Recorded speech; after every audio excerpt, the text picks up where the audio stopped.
imagine my confusion this morning, Zaz, when I walk in here today and I decided to shut off my brain last night. I was not going to pay attention to the All-Star game and not do anything other than try to rest my head. And at 3 o'clock in the morning, I wake up, I go to the bathroom, I look at my iPad, and it says that the All-Star game has ended in a tie. Yeah. I close my iPad, and I don't think about it again. Right. I come in this morning, and what is happening inside of Meadowlark Media is a whole bunch of goofballs yelling at each other about baseball being back. And I'm like, okay, well, what happened between me seeing that the All-Star game ended in a tie again and this room that hasn't wanted to talk baseball with me for 5 years? 5 years. I can't get anybody but Jeremy to talk baseball with me, and Billy's occasionally willing to talk Marlins, but no other baseball. Oh, falsehoods. And today I walk in and you guys are as excited as I've seen you about sport since we began covering games. I knew that was going to happen. I was on ESPN last night immediately following the All-Star game, and I led the show with, here on the East Coast, people are going to wake up tomorrow morning, they're going to check the box score, and the game ended 6-6. And be like, I can't believe we did this again. We had another tie. I saw it was a swing off on Twitter. I'm not going to lie. Didn't really watch. Had it on at one point. Wasn't really watching the All-Star game. What? I saw on Twitter we had a swing off. Yeah. I ran to my TV. Yeah. I was like, I got to check this out. Incredible. First one ever. Yeah. Did you guys know that there was a swing off? Not. Hell yeah. Did you know that it was a rule? The players didn't know. No one knew. Robbie Ray said that they found out with 2 outs in the 9th inning when Dave Roberts came up to them and said, hey, you guys aren't going to believe this, but... They announced it on the broadcast during the top of the 9th when it was 6-5. So it's like, if the game gets tied, we have a swing off. It's never happened before, but the rule's been in play since 2022. It's like, what? They changed that a while. It just never goes to extra innings. I don't understand how no one knows the rule. Like, as a player or manager, they never know the rules ever. Because it's not like they change all the home run derby, I understand. Those rules are different every single year. But for the most part, like, no one seems to ever know the rules of what's going on. Put it on the poll, please, Juju. Does anyone seem to know the rules of what's going on? Because I think that's an absolute that you're offering there. No, I'm going to true. say the grand majority of people playing sports know the rules. No, they don't. They told you. You just said that they all said they didn't know the rules. So I would say the grand majority don't know the rules. I will say this. You know what rules change all the time? And this is a public service announcement that I want to give to America at this moment. Or I guess not America, but just like this state in general. If you get pulled over going 30 miles an hour over the speed limit, you're a super speeder, and they arrest you on the spot now. You're going to jail. Or if you're driving over 100 miles an hour, they take you straight to jail now. Wait, does the ticket say super speeder? Yeah, but it's not like a cool badge of honor because, again, you go straight to jail. They can arrest you on the spot and just take you to jail. That seems like a rule that changed on July 1st that they should inform everyone about. But no, because the first super speeder they caught, 3 minutes after the rule went into effect, straight to jail. Saddle up, folks. What do you mean?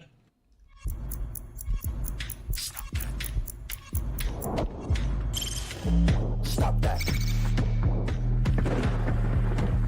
Stop that. Stop that. Yeah, I hear him chat to the noise. Move too quick, can't stop for the talking. I hear him chat with the walking. Just too sharp with the prize. White girls let it tell me I'm awesome. Yeah, hot like fire on the pan. If you wanna touch my please use caution. Cold like 0 degrees. I'm out the cage, gotta let out the beast. Revolutionary, gotta let out the streets. Locked in a cage, I'ma let out the sheets. We can't go out, man, forget my peace. We take the west side, take on the east. I'ma put them in the cage, never let out the. I hear him chat to the noise. Move too quick, can't stop for the talking. I hear him chat with the boys. Man so tough, but man's keep walking, yeah. Just too sharp with the prize. White girls, let it tell me I'm awesome, yeah. Hot like fire on the pan. If you wanna touch my please use caution. Stop that. Stop that. Stop that.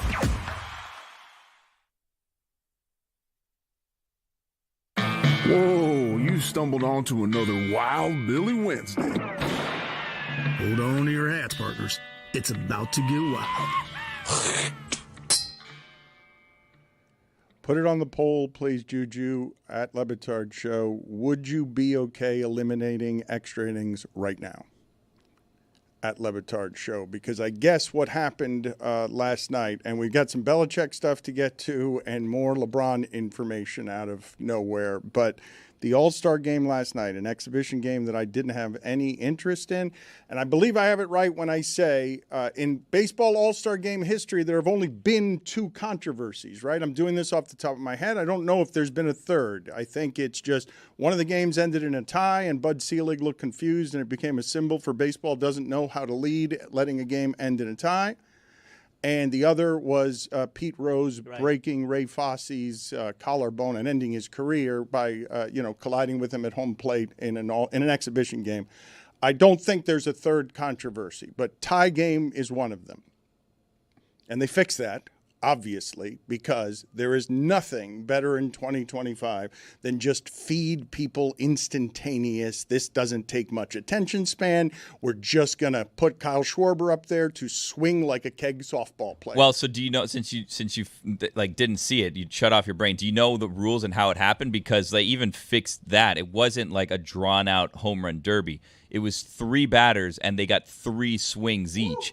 So it wasn't like 3 outs. It was 3 swings. So you had to, what happened is, spoiler alert, if anyone's going to go back and watch the swing off, Kyle Stowers decided, you know what, I'm going to wait for my pitch. So he did take a couple of pitches where you're watching, like, all right, buddy, like, come on, let's start swinging here. Exactly. It's a virtue, some people say. But he's there trying to, take some pitches, get the right pitch, ends up, spoiler alert, only hitting 1 home run. But that 1 home run, some are saying, I know that Schwarber wins the MVP. Some people are saying Kyle Stowers, Miami Marlin, could have been the MVP because he only hit 1 home run, but that 1 home run was the difference. I don't understand how Schwarber... Dan, have you ever seen a player in Major League Baseball All-Star game who wins the MVP had no hits in the game? Spoiler alert. How Schwarber win MVP had no hits? That, He had a good game. To your point and Dan's point earlier, I don't like opening the box score and just seeing 6-6.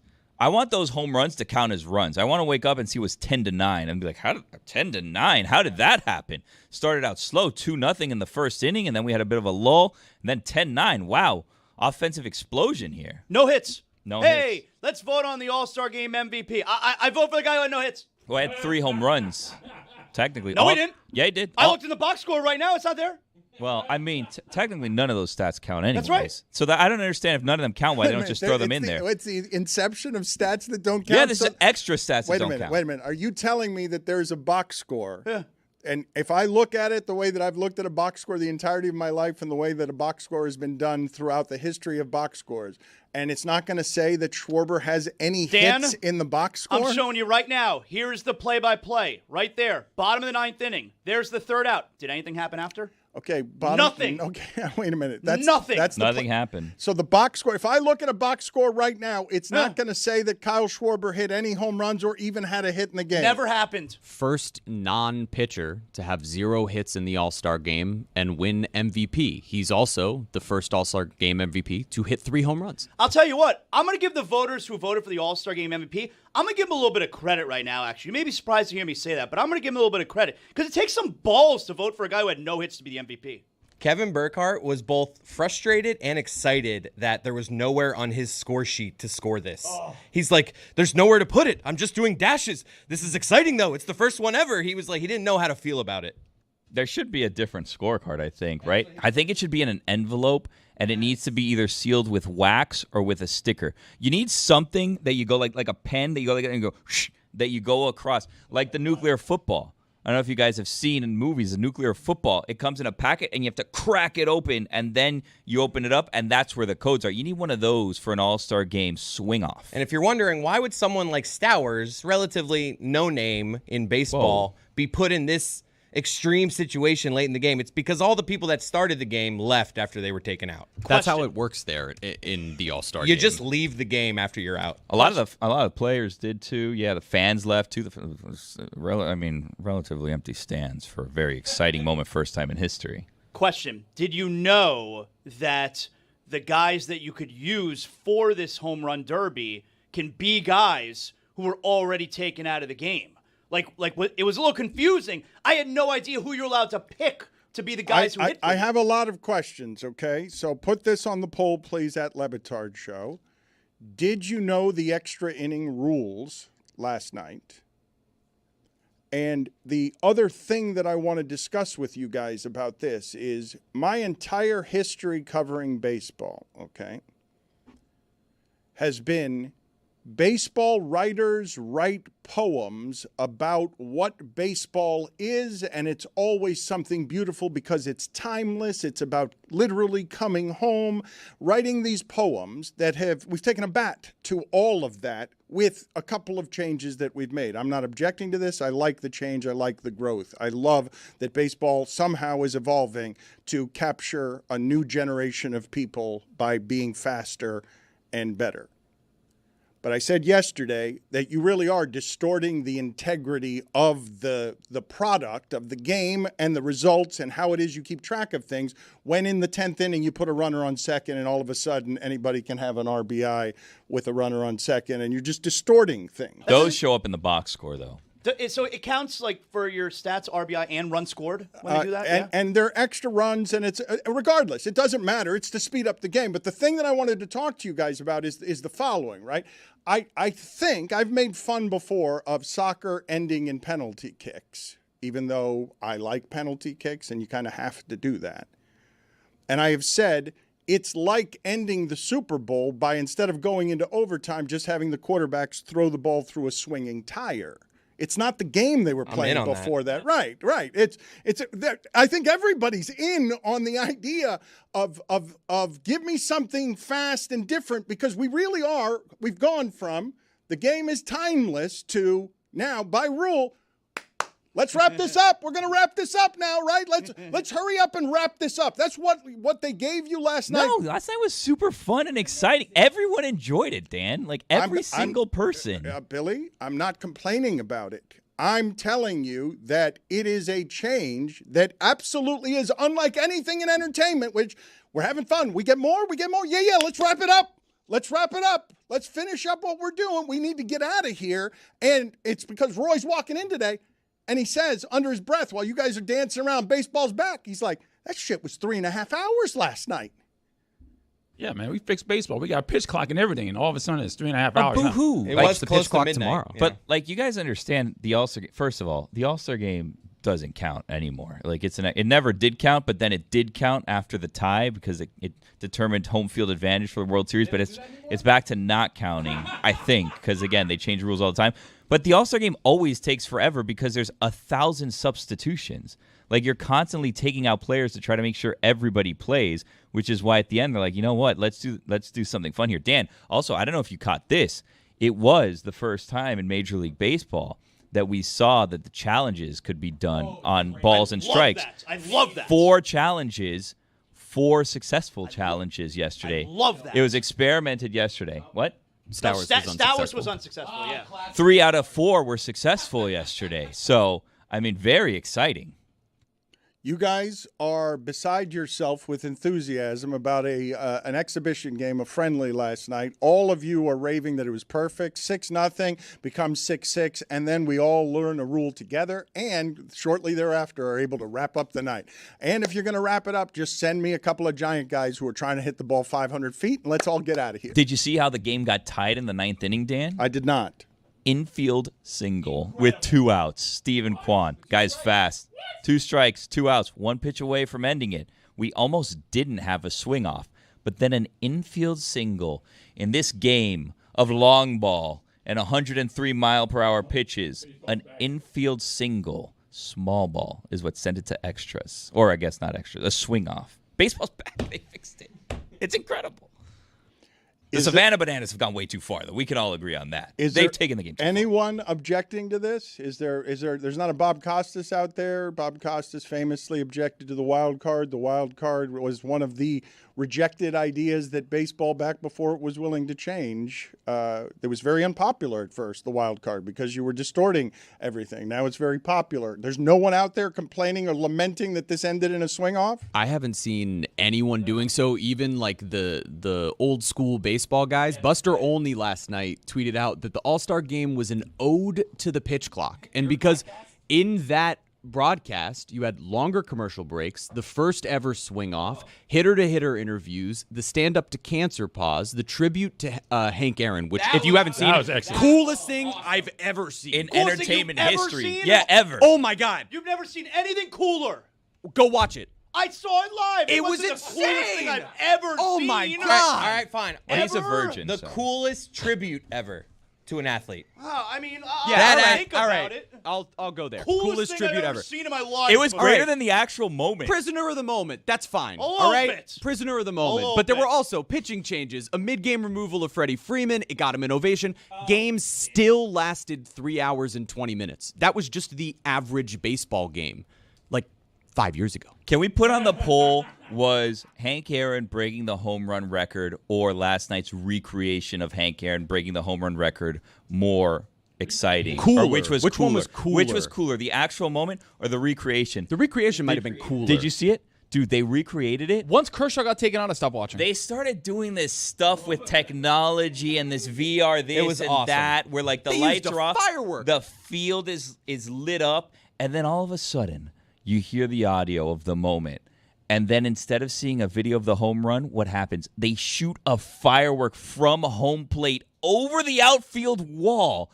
And then all of a sudden, you see his steps being lit up on the base path as he goes around. The coolest moment in baseball history last night.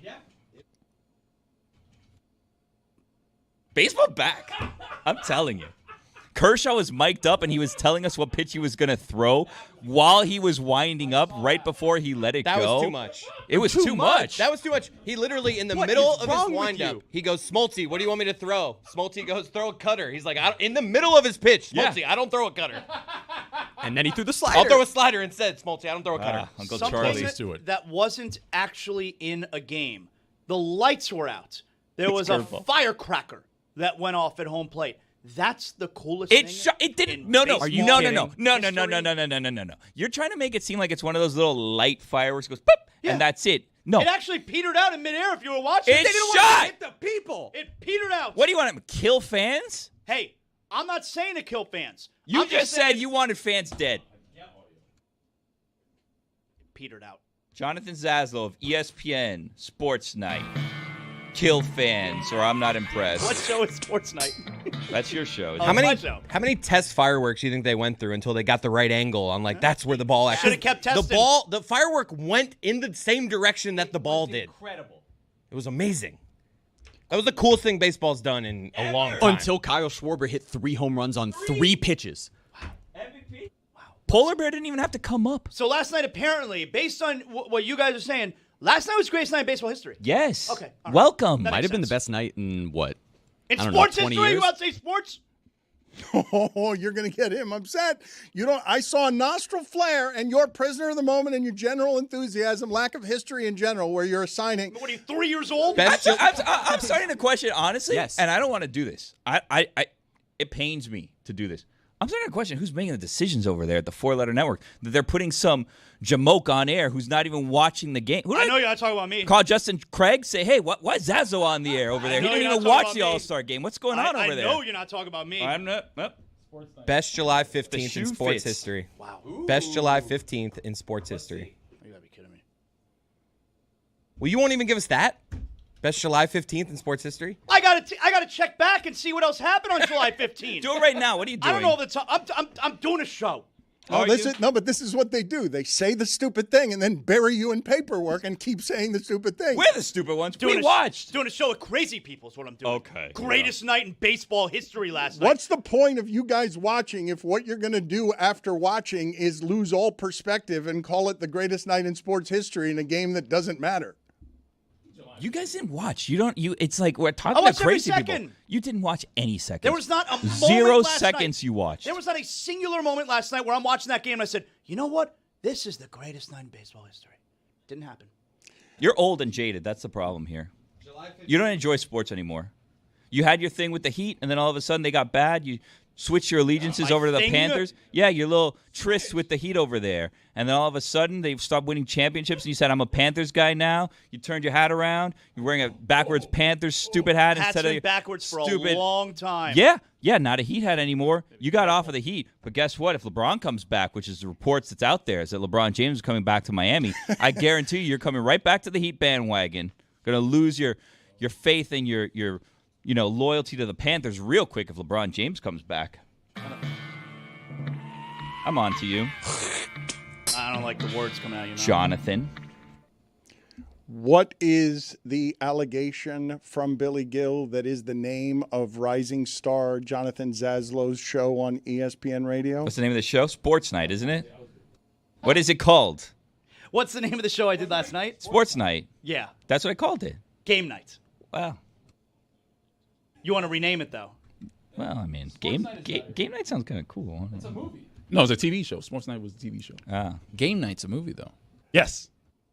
Jeremy has whispered to me that Babe Ruth tied the all-time home run record on July 15th. That can't be. July 15th, 1921, he tied the then career home run record at 138 home runs. Oh, okay, To think that it was 138 before he turned it into 714 is insane. He broke it at 138 and then just kept going? That's crazy. How have I never heard that before? And he pitched to, and the guys he They was must have been pitching impressed to, with him. they had second jobs as movers. It's like Ohtani hitting 2,000 home runs. So you thought, though, Chris, that it was a little too intimate, that it was a bridge too far to interview Kershaw while he's pitching. He's literally, what pitch do you want me to throw? I mean, it's just, I get it. They're trying to access. I like it to some extent, but it's just like, where's the line on this? How desperate are we for people to watch us that it's like, next thing you know, you're going to be in people's bedrooms. I think the line is exhibition, real game. That's the line. So They've wait, done this in real games. They did Sunday Night Baseball. They do this in Sunday Night Baseball. just to be clear, the accusation you're making, you think that some future evolution, now that baseball's changing, is, and now in the fourth inning, here we go to Kershaw at home having sex with his wife. He's on an off day. He doesn't start till Saturday, so Right. now we go to Kershaw. Kershaw, how you doing right now? Right, and Oh, he's- it's great. It's great off day. Okay, I'm please crushing this stop right now. doing that. Please stop moving your hips that way, and don't show us that's- your bedroom at all. That's Thank where you. we might end up. It was awesome also, like, for the people that were feeling nostalgic that didn't like too much change happening in the All-Star game. We talked to Jack Wilson in the middle of the game because his son was playing. So Jack and Jacob Wilson were both being talked to at the exact same time. Jack Wilson might be a guy. Jack Wilson, former Pirate Jack Wilson, All-Star, 2004 All-Star, I believe, looked like a pirate. What? Like an actual pirate. Like a pirateer. Player right? who looked most like their team name. I like this. Yeah, Jack Wilson looked like he could be a pirate in real life. Not the main pirate. He wouldn't be the captain of the ship. I thought that we had closed Like a Shmi character. closed this category years ago, and I'm forgetting his name now. The Vikings had a defensive lineman, Chris. Viking. Yes, he looked like a Viking. He looked. I thought we had closed this category, and now I'm failing to remember who the character is. That Jared Allen also had a little bit of Viking in him as a Viking. Yeah, but the hair was too dark. Minshew hasn't played for the Buccaneers, has he? 'Cause- Chris Hovan? Yes, thank you. Was he number 90? Why did I forget his name? Zaz, just to be clear, has Billy insulted you by calling it game night? No, I mean, if he thinks that sports night is a better name than game night, that's his opinion. That's okay. I mean, I didn't love some of the things he said about me and my fandom. Like, that's kind of insulting. But whatever. You want to change the name of ESPN shows? It's your opinion. I didn't. It was a simple mistake. I'm fallible, just like the rest of us, and I'll admit it. I made a are mistake. fallible. Yeah, I made a mistake. I'm sorry. You're a fallible man. It's gotten testy in here because the accusations are flying. I do believe that something that's happening here that is frustrating to Billy and the rest, and I can understand how it would be so. It's happening throughout America where a lot of people have very strong opinions on things they don't know anything about or have not watched or paid any attention to. For example, the sheer number of opinions that Chris Cody has given me on the Pablo Torre Finds Out podcast, when Pablo Torre is doing the best work in sports journalism right now, and Chris Cody is reducing it to what? He found some guy named Moose on Twitter, And that's why he's getting all those people to listen to a deep dive on Malik Beasley with Tom Haberstroh and Amin El-Hassan that is deeper than any dive you will see, because Pablo is consistently doing more and better work than others that is being dismissed by people like Chris Cody as they wander from the bong to the keg stand because they just want to see Kyle Schwarber hit bombs and they don't want their journalism.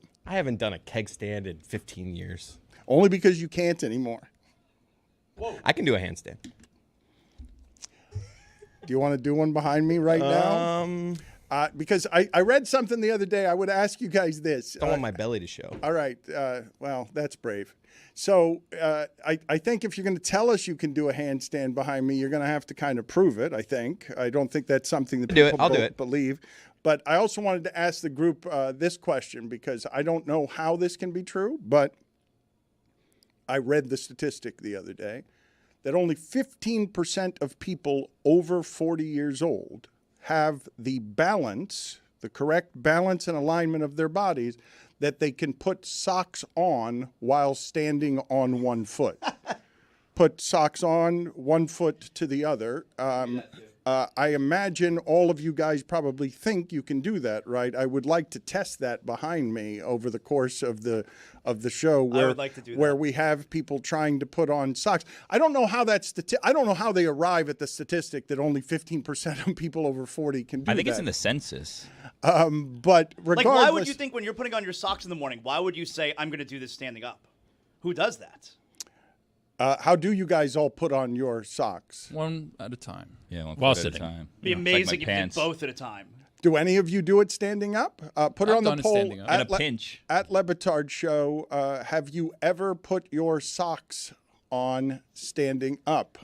So Chris Cody is now going to do the handstand behind me, correct? Or are you worried about your belly? Are you worried about... I think he tucked it in. Okay, he tucked it in. Oh, Oh, that wasn't That was long actually enough. pretty impressive. No, That wasn't long enough. Oh, good. long enough. Oh, that's good. Okay, 3 but- seconds. But not a keg stand. Good Couldn't for even you. get a sip out of the keg. But Dan, remember, in a keg stand, Wow. your legs are being held up by participants of said keg stand. Yeah. So it's different. Somebody's holding his legs up as he's drinking. You're not holding it up yourself Whoa. and then That's better. holding the You're nozzle like of a the keg. gymnast. I could see Chris as like a circus folk in another life. What would you imagine that would look like? Like this, just at the circus. Okay, so just a wandering Half-ass handstands. circus bear. I didn't say a What- successful What a one. sad traveling circus you've put together. This guy does Well, he handstands. juggles. He can juggle Juggle. too. Yeah, but that's not what you mentioned. You just did that. That was the big entertainment. I It's think you could paint some Your faces. shitty circus. your shitty circus. He's the guy that gets idea. hit with the cannonball in the belly, you know? Different things like that. Over here, you got the bearded woman. Over here, Yeah. you got Chris doing handstands. This is how little talent generally surrounds Billy Daly around here, that he builds a circus around somebody surprising him with a talent. Well, I said I could see him in a circus, not that he's a talented circus I would crush a performer. circus. I think that you believe I'd that. be the energy guy out there before the show. What would you do? Just hype the crowd. Is that a thing? Circuses have an energy guy? God, I mean, what do you think? They're just. It's usually a clown. What, Yeah. the ringmaster? Would you be a clown? It's not what I would prefer to do, but I'll. Bearded lady is what I would go with. Can you get the boldest take of the day for me, please? I want to go to phone calls because I miss the community of clever people who used to compete to be clever around our text machine and our phone lines. The telephone number for the Boost mobile hot take line is 305-486-GOTS, 486-GOTS, 4689. Let's see what we've got there, Roy. The Boost Mobile boldest take is presented by Boost Mobile, the newest 5G network in the country. Hey guys, it's Eric on a mobile. My hottest take from the weekend is that Vince Lombardi looks like white Malcolm X. Hi, this is Brandon calling from a desk phone. My hot take is that if you are not a state, then you should not have state in your university name.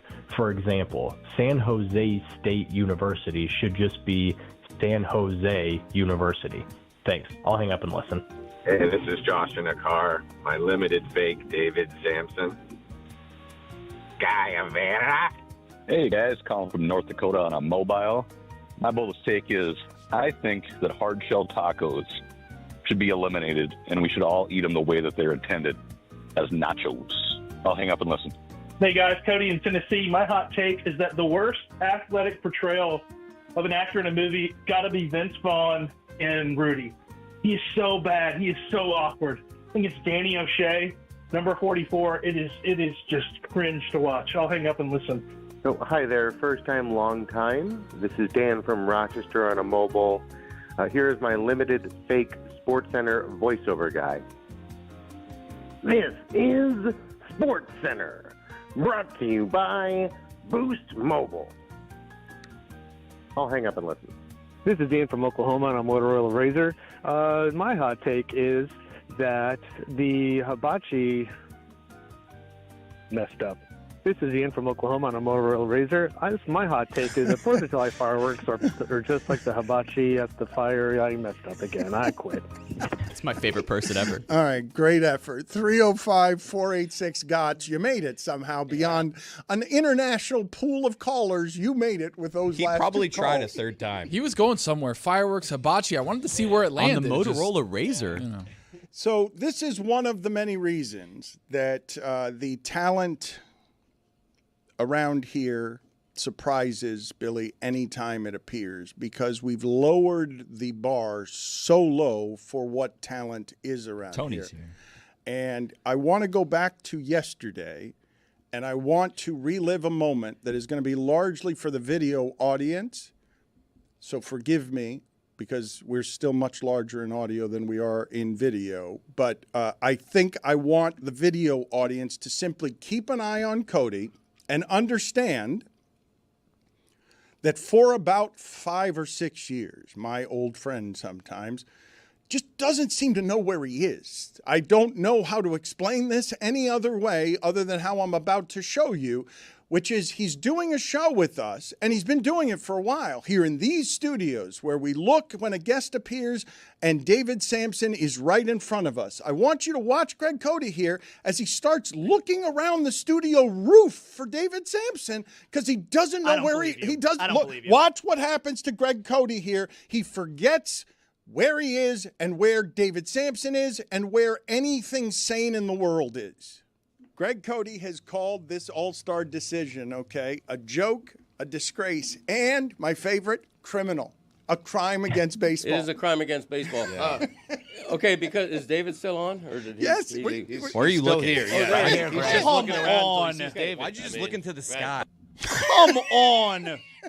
There's a lot of monitors. Come It's on. confusing. There's 15 TVs on Yeah, the it's Why not did he look at easy. the ceiling? None are in the ceiling. No, look at that room. Look at that shot right there. Look at all those TVs. It's an easy mistake. But I'm pretty sure David was just on one of the screens. Yeah, you're right. There are all of these screens here, and he's on several of them. Why can't he find him?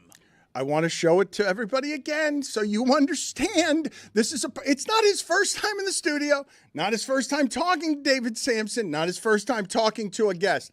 I don't know what happened here.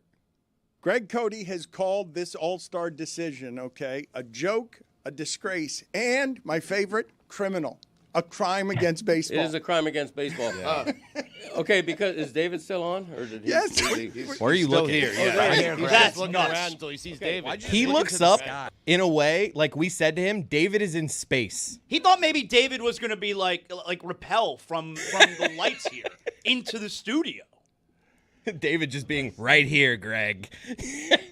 Pablo Torre is going to join us here in a little bit here to talk about his latest groundbreaking journalism. I'm sure many people are interested in the Malik Beasley story, especially if I can give you the particulars. If I can give you more exhaustive reporting that you've seen from anybody using multiple sources to get to the bottom of something that a lot of people are interested in. Why would Malik Beasley, who, if you're not familiar with his game, is basically the best three-point shooter not by volume, not named Steph Curry, just statistically.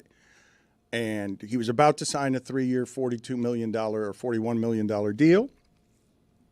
And that is evidently over now. And Pablo Torre, talking to Tom Haberstroh and Amin Al-Hassan, sort of digs deep to get to the bottom of a story that's got a lot of elements to it that people are going to find fascinating. So he's going to be here in moments to talk about that.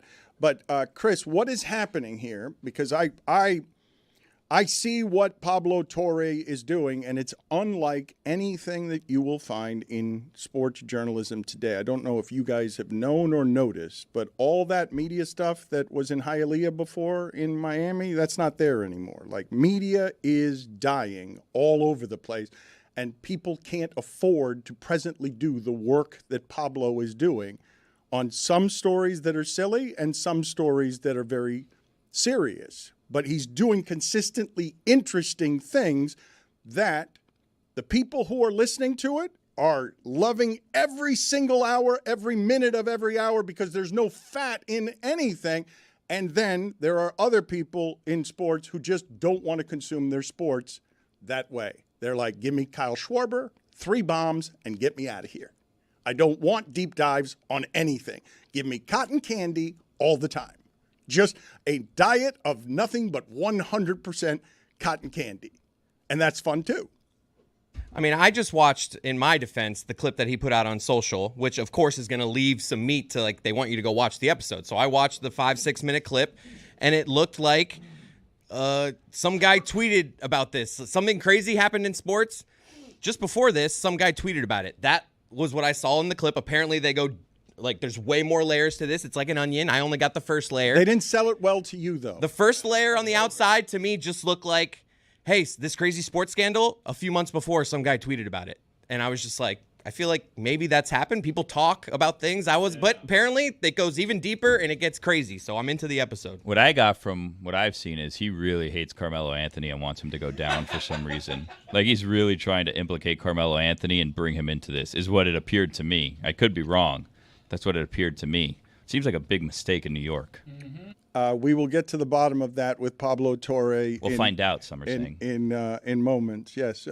Some are also saying patience is a virtue for some reason. Yeah. I don't know why it is. Virtues get you to heaven, other people saying say. that earlier. Yeah. So you're enthused and have no complaints about anything baseball related last night. We have a pure day that has been identified by people here who have a sense of history and perspective as the greatest day in baseball history and the best feeling in the history of sports. Greatest day in baseball history. My God. I think the only complaint would be that, we know that yesterday we saw the greatest day in baseball history, and it's all downhill from now here. what? So now what? We just know it's going to be disappointment moving forward. Oh, my God. Game ended a tie. I don't know if you saw. No, it didn't. Greatest day in baseball. I'm looking at the box score right now. It's I know. 6-6. I watched the game. When I go to do game night, I watch the games. I don't just go look at box score. I'm not a box score warrior like you You're are not over box there. score Billy. Exactly right. You're watching that game last night, and you're saying to yourself, "Wow, I can't believe it! I'm watching the greatest night in baseball history." Yeah. I mean, it's. I woke up my daughters. I said, "Daughters, wake up." That's what you wake up your kids for? I just like that. I said, Get the "Daughters, children. Daughters, wake up! You have to see this history." I thought you put him to sleep. You don't wake him up. You put him to sleep. Not for the don't greatest you? night in baseball history. Wait, You wake them no. up. I thought you put the kids to bed for that. I don't think you wake them up for that. Different game. You should be embarrassed. Last time I woke up one of my kids for sports, it was in the middle of the Jimmy Butler 56-point game against the Milwaukee please, who Bucks. cares? You're waking your kids up for an exhibition. For history. You woke them up for Jimmy Butler? How you feeling about that? Yeah, How you feeling 56. how you feel about Jimmy Butler today? Fourth highest scoring How you game feel in about history. Jimmy Butler today? I Wow, remember what a the Heat good legends. times. They're going I to put him up in the choose to remember rafters? the good times. No, they're not going to put him up in the rafters. You know who they put up in the rafters? Udonis Haslem. I mean, you're talking about a baseball game Yeah, that a couple of history. years ago no one's going History. to care about. Okay. No one Okay. cares. Sure. You'll remember where you were for History. the swing off. Yeah. Exactly right. Wow, I remember what it was midnight. Where else would I be other than my house? Of course I remember where The I am. Clevelander? Think about what club was I at that night on a random Tuesday? I was home. It's midnight. Of course I remember where I was at. Talking about. Kids, were your kids watching with you? No, they don't care. They don't Yeah. care about baseball. Ingrates. When he first got called up and he was kind of chubby, Kyle Schwarber did look like a cub. Do you have another good one? Because you've been searching for 10 minutes, and that's Yeah, I got another one. Taylor Rogers has a twin brother named Tyler Rogers. Both pitched in the major leagues, and Taylor pitched for the Twins. So a literal twin. Dan, Kind of tough to beat that one. I can tell you how we're in July. We just learned on Get Up that in one sport, and I can tell you the sport, and I can tell you the position, we've established a new highest played player at a position. Try and that I would again. a new highest paid player at a position. Try it again. New, you want to try? You want to try it again doing a handstand? New highest while putting on a paid sock player at a position. Do it. And I would argue it's the least interesting position for this to happen. Name me the least interesting position in sports to find out, we've established a new highest paid player. Punter. Right guard. Yeah. It was a guard. Roy nailed it. Trey Smith, new highest paid guard in the NFL. Why do we care about that? Not just that, but just anytime I see yesterday it was Sauce Gardner. Like, why? I'm genuinely asking. That's a curious contract, by the way. He has not been good. We like to keep track of pockets, Dan. Yeah. Is that so? It's as simple as that. Because this is, I don't know when this started, but somebody setting a benchmark for money made by an offensive guard is not something I've ever cared about in my life, nor thought I had to care about. I woke up my kids. I told them about it. It's a history. July. Daughters, wake up. Yes, we have a new benchmark for guards. Yes. History. I'll never forget where I was when this happened. Yes, excellent contributions from you, that segment. Agitating says, shouting history at him several times. And don't think you got away with that, Cleveland, do you keep sneaking in on me?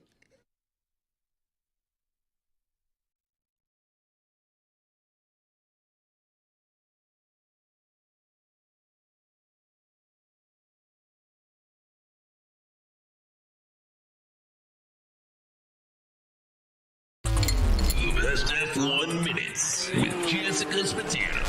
After a blank space on the calendar, Formula One is back in Azerbaijan despite its reputation for tight corners and narrow roads. F1 is putting a sprint race in Baku. On Saturday, Charles Leclerc is fearless in pole position as the sprint begins. But at the start, London boy George Russell delivers some karma to Max Verstappen, making him a move to push him wide. Max is red, but George says, don't blame me. Number 22, Yuki Tsunoda, clips the wall and loses a tire after just 2 laps. At the restart, Sergio Perez has a lead with 5 laps left. It's time to go. Checo wins the sprint race, but Max and George have bad blood when the race ends. You guys see what I'm doing yet? Will there be vigilante shit on Sunday? This Max, is amazing. You need to calm down because it's lights out and away we go in Baku. Sparks fly, and Verstappen is driving like he's in a getaway car and pulls out into the lead. Long story short, Nick DeVries has a glitch and a safety car ensues. Perez is in the lead after a slew of pit stops, but he's not out of the woods yet. The one driver, Max Verstappen, has speed, but that's when Sergio Perez says, bye-bye, baby. As the race ends, Esteban Ocon goes into the pit, but the mastermind race organizers have let press onto the treacherous pit lane. This is why we can't have nice things. 7-time champion Lewis Hamilton finishes in 6th. The last great American dynasty, Haas, finishes out of the points, but today was a fairy tale for Sergio Perez. Verstappen finishes in 2nd, which is better than revenge. 1-2 for Red Bull is nothing new. They don't have champagne problems on the podium, but the anti-hero Max Verstappen is only ahead in the Drivers' Championship by 6 points. Fernando Alonso and Taylor Swift rumors are swirling. Long live Formula One.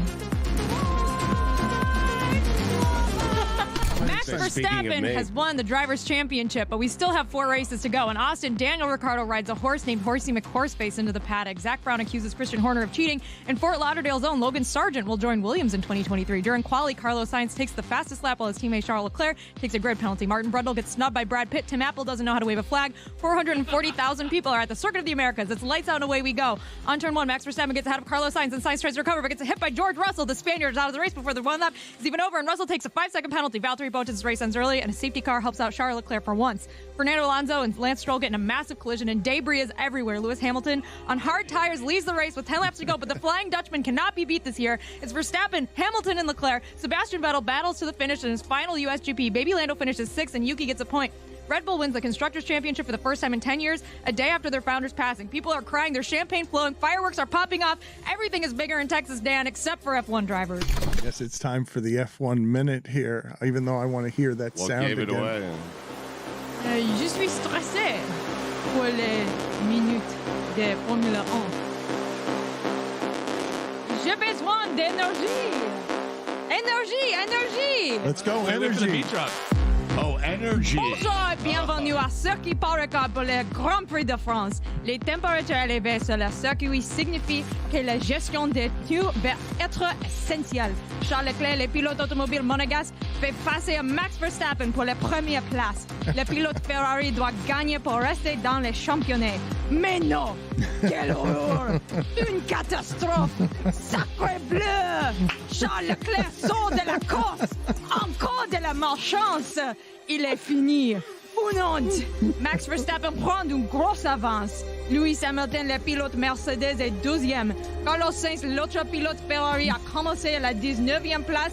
D'où sa pénalité pour le changement de moteur. Et les roues contre roues avec Sergio Perez, mais l'imbécile de chez Ferrari recommence. Max Verstappen a fini premier de la course. Carlos Sainz est le pilote du jour. Lando, l'enfant Norris, a terminé 7e. Lance Stroll a terminé avec un point. Félicitations, Mike Crack. Huh? Wow! Oh my God! Holy shit! Holy Merci, shit! merci. Oh my God! Was there an imbecile in there? Did you say Les imbecile? imbéciles de chez Ferrari recommence. That sounded so exciting. I have no idea what happened. Les pauvres Charles Leclerc, les pauvres.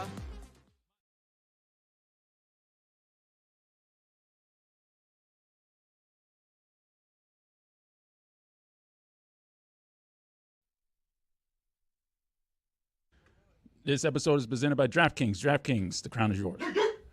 Pablo Torre is going to join us here in a little bit, and I've got Bill Belichick. I'm going to put news in quote marks, but I'm going to ask you guys and Pablo some opinions on this because I do think it is news that for the first time that I've seen, Belichick is going out of his way to say something counter to Bob Kraft. The last few years of whatever their breakup was has Belichick being real quiet about how he feels about Kraft, while Kraft clearly makes a 10-part Apple documentary that makes it look like Belichick was to blame for everything that went wrong in New England. And Belichick has been quiet about that, but he's not anymore. He has done something that is, for him, I think, newsmaking. But the thing that I just read that I wanted to get to has a shocking fact in it that I really didn't know until I just read this story about LeBron James. The story about LeBron that reports that he hasn't had buyout or trade discussions with the Lakers and he expects to be with the team. And one of the sentences in that story says the following, and I really was caught off guard legitimately by the end of this.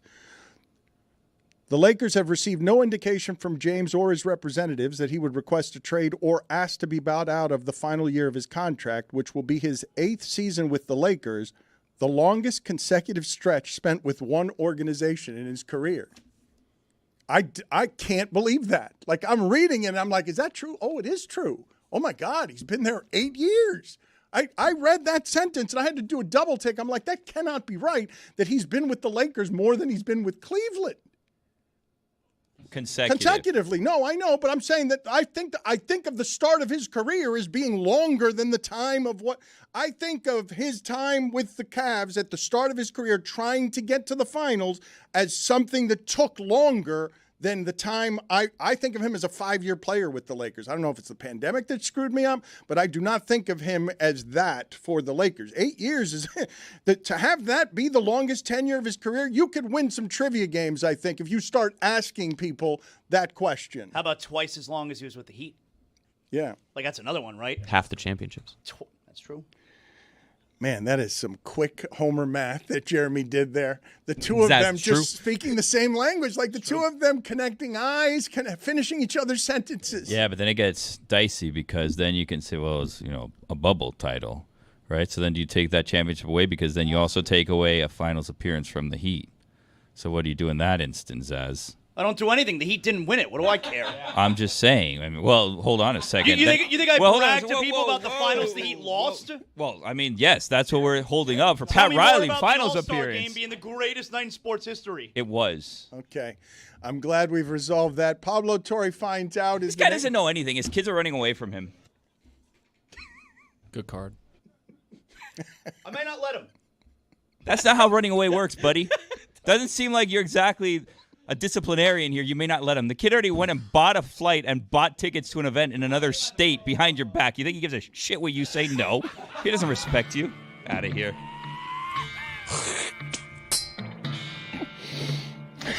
How's he going to get a hotel or a car? Is he traveling with another adult? Do you have a fake ID? Real tight ship you're on over there in the Zaslow Manor. Apparently you can. It's a mansion! Zaz, apparently you can skate around Airbnb Like if you put the card down, apparently Airbnb is easier than I hotels. gotta be honest, I don't know the difference between a manor and a mansion. I don't know. Put it on the poll With Zasowitz delusion. at Le Batard Show. Do you know the differences between a manor and a mansion? Let's bring in someone highfalutin that we keep around here in order to answer the highfalutin questions. Pablo Torre. Pablo Torre finds out he's trying to go from the podcast world of Manor to mansion with all the stories that he's doing. What is the difference between the two things? Do you know? I think Manor is like Beauty and the Beast. You know, it's where like the Beast lives. Mansion. I think Manor is ahead of Mansion. I think it's above Mansion. I think Mansion is, you know, there are lots of mansions, Beverly Hills, you know. That Fresh Beast Prince lived in a stuff. castle. This is crazy talk. No, a manor is like an estate, I feel. Like I think a manor entails more than merely the structure. It means that maybe you got like grounds to go pheasant hunting. Mansion's the Like a best dark place you wood? could ever live. Everybody knows No, please. Everybody who's well read like me and Pablo know that a manor is ideal. Yep. Bunch of illiterates around here. Put it on the poll at Le Batard Show. What's better, mansion or manor? I think manor also has a royal connotation, does it And not? hauntings. Absolutely. Also. Yes, you guys seen Saltburn? Yes. We've talked about Saltburn, seen I of mean, it. that tub is a manor's tub, not a mansion's tub. That is a manor's tub. Mansion's going to win that poll, though. You want to bring up with Pablo Torre what it is that you were saying about how it is that he teased his latest episode of Pablo Torre Finds Out in a way that didn't make you think that he had done anything other than uncovered some guy named Moose on the internet? You know, I thought maybe it was a short. I saw like a 5-minute clip. I was like, if this is it. But no, apparently there's a lot of layers of this onion to peel back. So Pablo, I will be checking it out later. I don't believe you. You've said that twice. You keep saying that every time he comes on. None of you are listening to Pablo's podcast. It's obvious in your every comment. I appreciate Chris very cowardly walking back, though, what he's already established earlier on the show. My sources close to this show have informed me of what Chris has said. Manor, I think we nailed it, personally. I can't really tell. It's very small text in this tiny Zoom A window. but I large feel like we country nailed house it. with lands. The principal house Lands. of a landed estate. So he was trying Landed- to promote you from a mansion to a manor. I do nothing but try to Yes. set this guy up for success, but you can't help him get out of his own way. A mansion is generally a large, luxurious house, often modern, and its primary focus is on size and opulence. I don't know what opulence means, but that sounds like a really good thing to have. No. A mansion's for the poors. The poor's rich. Yes. Lands. You want lands. You want gentry. You want landed gentry. You want people tilling your fields. Opulence. Mansions are new money. Manors are old money. If you can't go Yes. pheasant hunting on your land, what do you want it for? Yep. If you can't accidentally be cursed by a witch on your property somewhere, turning into a beast, not interested. What were we talking about? She was a trespasser. Angel, do me the favor, please, of putting together a T-shirt, LeBatardAF.com, of Zaslow as he presently looks, shouting, "I want opulence." Pablo Torre Finds Out is the name of the podcast, and as I was saying earlier, That we're talking about me. Look, Chris is obviously wrong, but whatever. I don't need to belabor that point. The point here simply is that you know who else wanted opulence? The characters in this episode. And there is no clip that can summarize the layers of this. It's people. I've been hardened by the way that people describe my own show to me, and you guys do it the most insultingly. But other things I've heard are along the true crime kind of style of podcasting, which is weird because what we're doing is like actual, again, not to, whatever. I'll be the guy who says we do journalism because we do journalism, So but how about we do just- it in look, a way it's- that unfurls like a true crime story. That's why you got to listen to the whole thing. It's thorough storytelling that you're trying to give a click generation 30 seconds so that they Yes. come listen to you, but tell them why they should be interested in this story. For people who don't want to do deep dives, they don't want an hour of Malik Beasley. Tell them why this story's interesting. So if you're a Heat homer like all of you guys are, number one, we reported first, and it turns out not exclusively, that Terry Rozier not cleared by the FBI investigation into legalized sports gambling throughout the NBA. That had not been out there. Tom Haberstroh helped us nail that down just for you guys in South Florida. Number two, turns out that there is a mystery that has befuddled the entirety of the NBA, which is how was it that a guy on Twitter months before, in January, months before Malik Beasley got named in this FBI probe in the Eastern District of New York's federal investigation. How is it that this guy predicted it? How did that happen? Nobody else knew it. How is it, furthermore, that that guy turns out to be a character that you may have interacted with on Twitter? If you're an NBA Twitter addict like me and Amin El-Hassan and Tom Haberstroh, the three people on this episode. And it gets to Jonte Porter, it gets to Larsa Pippen, it gets to Carmelo Anthony, it gets to that Dante DiVincenzo 3, it gets to a notebook that has the word trap and 2 exclamation points on it that has rules for smoking weed inside Malik Beasley's house. It gets to something called the Parade of Homes in the Twin Cities, actually, where there is a parade, a tour to go and see the biggest, most opulent homes in the Twin Cities area that resulted in Malik Beasley pointing a rifle at a car full of people that helped uncover all of the story for us in the legal documents. So all of this is very germane to everything you're saying.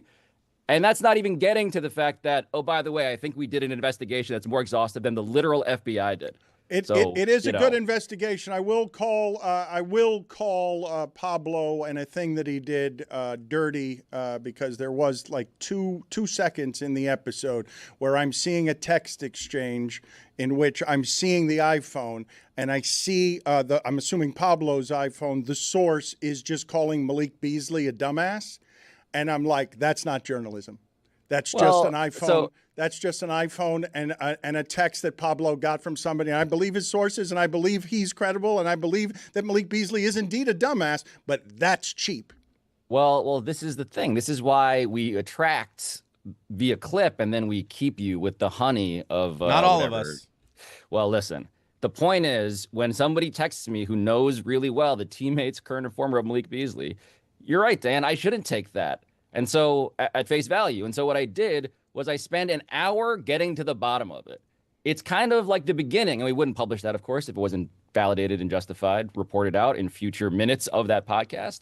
But Chris Cody just needs to know that I think this is a story about a lot of guys like Chris Cody that the NBA has no understanding of. And not only the NBA, but the government, the federal government tasked with investigating all of this, they don't understand how the sausage gets made when it comes to the world of legalized sports betting either.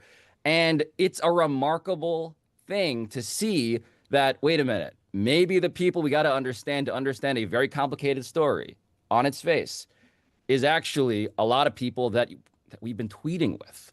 It's been there the whole time. Let me explain to the folks who want the details that are there. Go to Pablo Torre Finds Out, and you can get everything.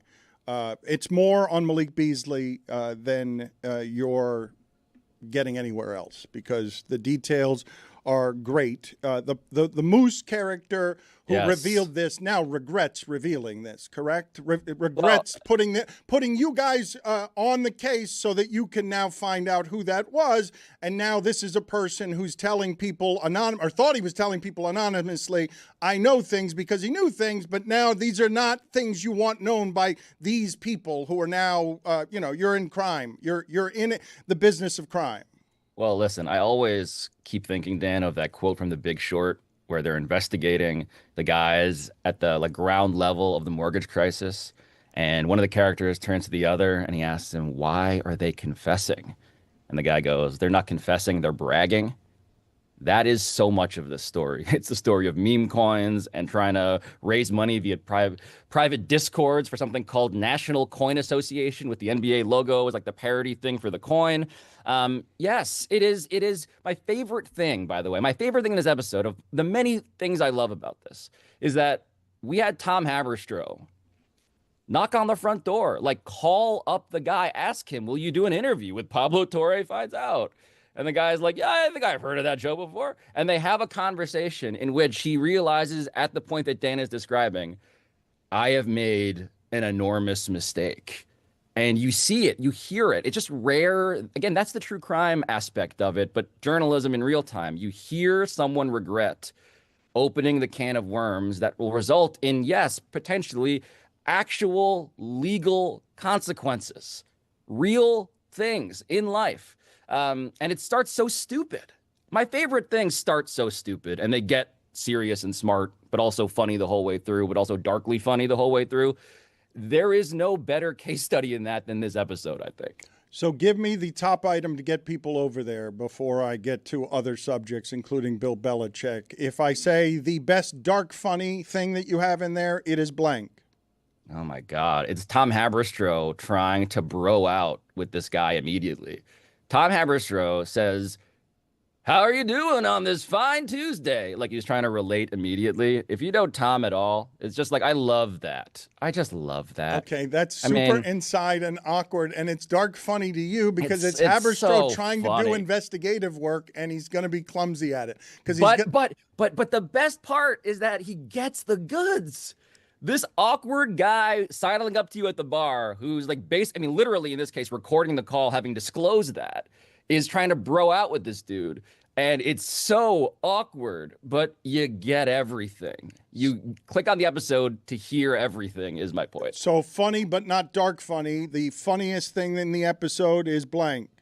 Oh my God. That we had a producer watch Medea's family reunion 5 times to search for Malik Beasley. And that detail pays off in a way that can only be described as relevant to the federal government. So there's that. That's a good dismount. 5 times. I'm in. All right, I'm in on this. And well, but this is consistent to what I would just tell people again and again, that if you're watching the phenomenon of what's happening with podcasts and where it is that intimate storytellers get in your head in a way that connects with things, because people still like to discern what's good and separate it from all the antiseptic shit that everyone else is making. What Pablo is making does deeper dives on things regularly than anyone in sports journalism is doing. And in this particular case, if I say the most interesting detail from this story that's going to end up being something that has consequences that we'll look back on years from now and say, that's what the gambling stuff did to sports back then. While we were clucking about Pete Rose, like that was the real stuff that was happening. Yeah, it's that amid these incentives, these new incentives in which all these ways exist for people to have interests that diverge from their employers, players versus NBA teams, it turns out that we stumbled upon real evidence that the Jonte Porter scandal was underestimated by the federal government. That in their own reporting, in the FBI's research and investigation, we think they undershot it. We think it went deeper and earlier. And we have the way that this connects to Malik Beasley, to Terry Rozier. But really, it's the fact that even the government, I think, has some level of this wrong. I think they don't understand the scope of it. I don't think they're as fluent as Tom Haberstroh, Amin Elhassan, and me and NBA Twitter addicts than, frankly, the shipping container when it comes to knowing, when it comes to crypto, gambling, and basketball. These are 3 things that are so intertwined, and the government isn't internet NBA Twitter brained enough to get it yet. But I think we have here at Meadowlark Media a bunch of people actually that might be. You ever think to myself, you know what, I, Pablo Torre, have found out enough, or I found out a little bit too much about this. Like, I like my kneecaps, I have a family, maybe I should find out a little less about this situation. And by the way, that frankly ahead of the shipping container, a little bit of an undercut, but you know.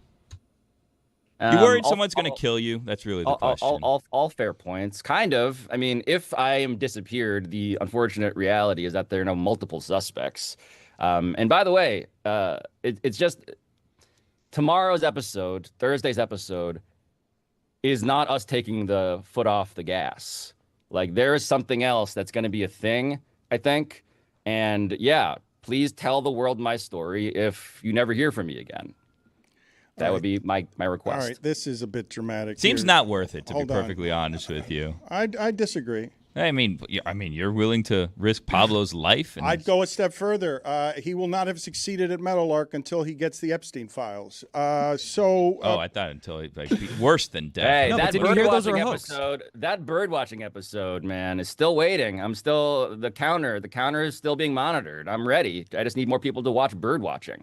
Please tell the world my story is what it's going to say on Pablo's actual tombstone. and then the world is going to say, we'll get to it. Oh, God. How long is it going to take? Are there 3 Schwarber bombs in it? I don't have time for this. If The world's going to say, oh, that teaser clip should have been a little more concise. I wish he'd done it quicker.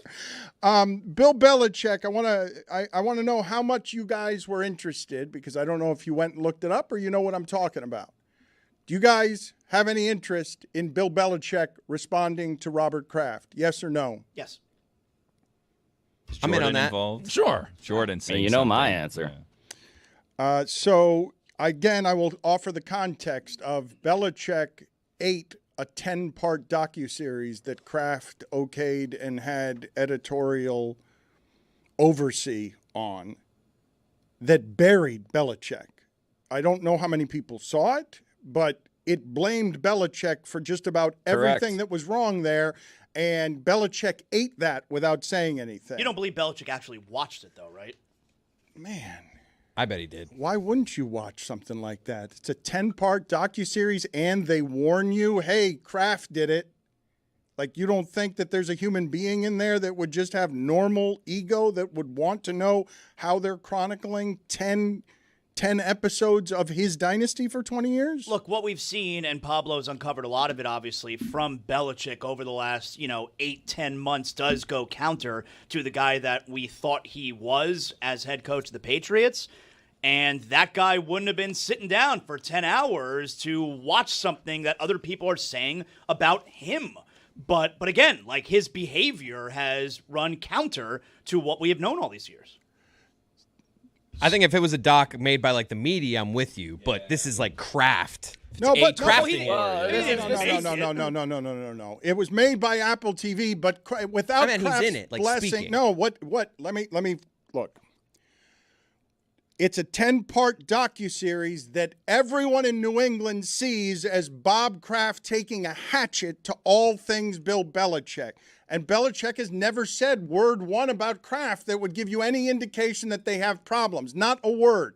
So Bob Kraft evidently said, and this is the quote that evidently got to Belichick, quote, I gave up a number 1 draft pick for a coach that had only won a little over 40% of his games to get him out.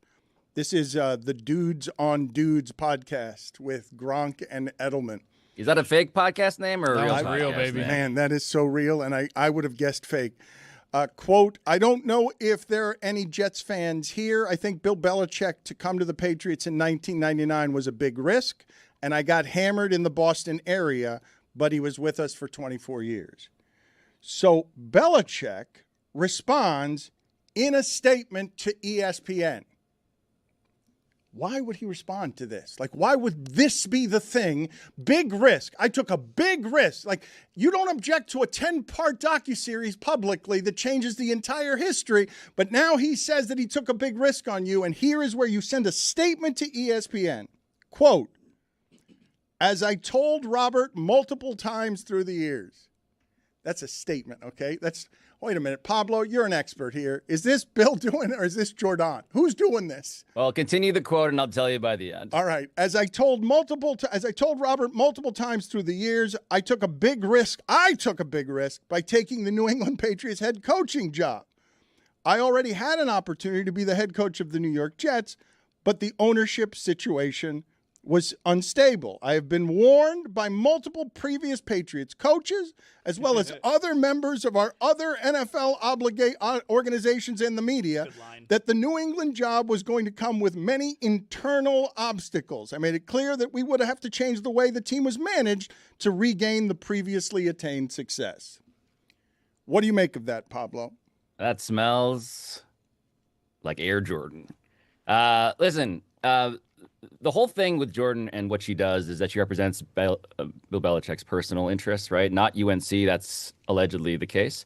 This is the definition of personal interest. That is the definition of, like, I've been keeping receipts on you and I've been ready.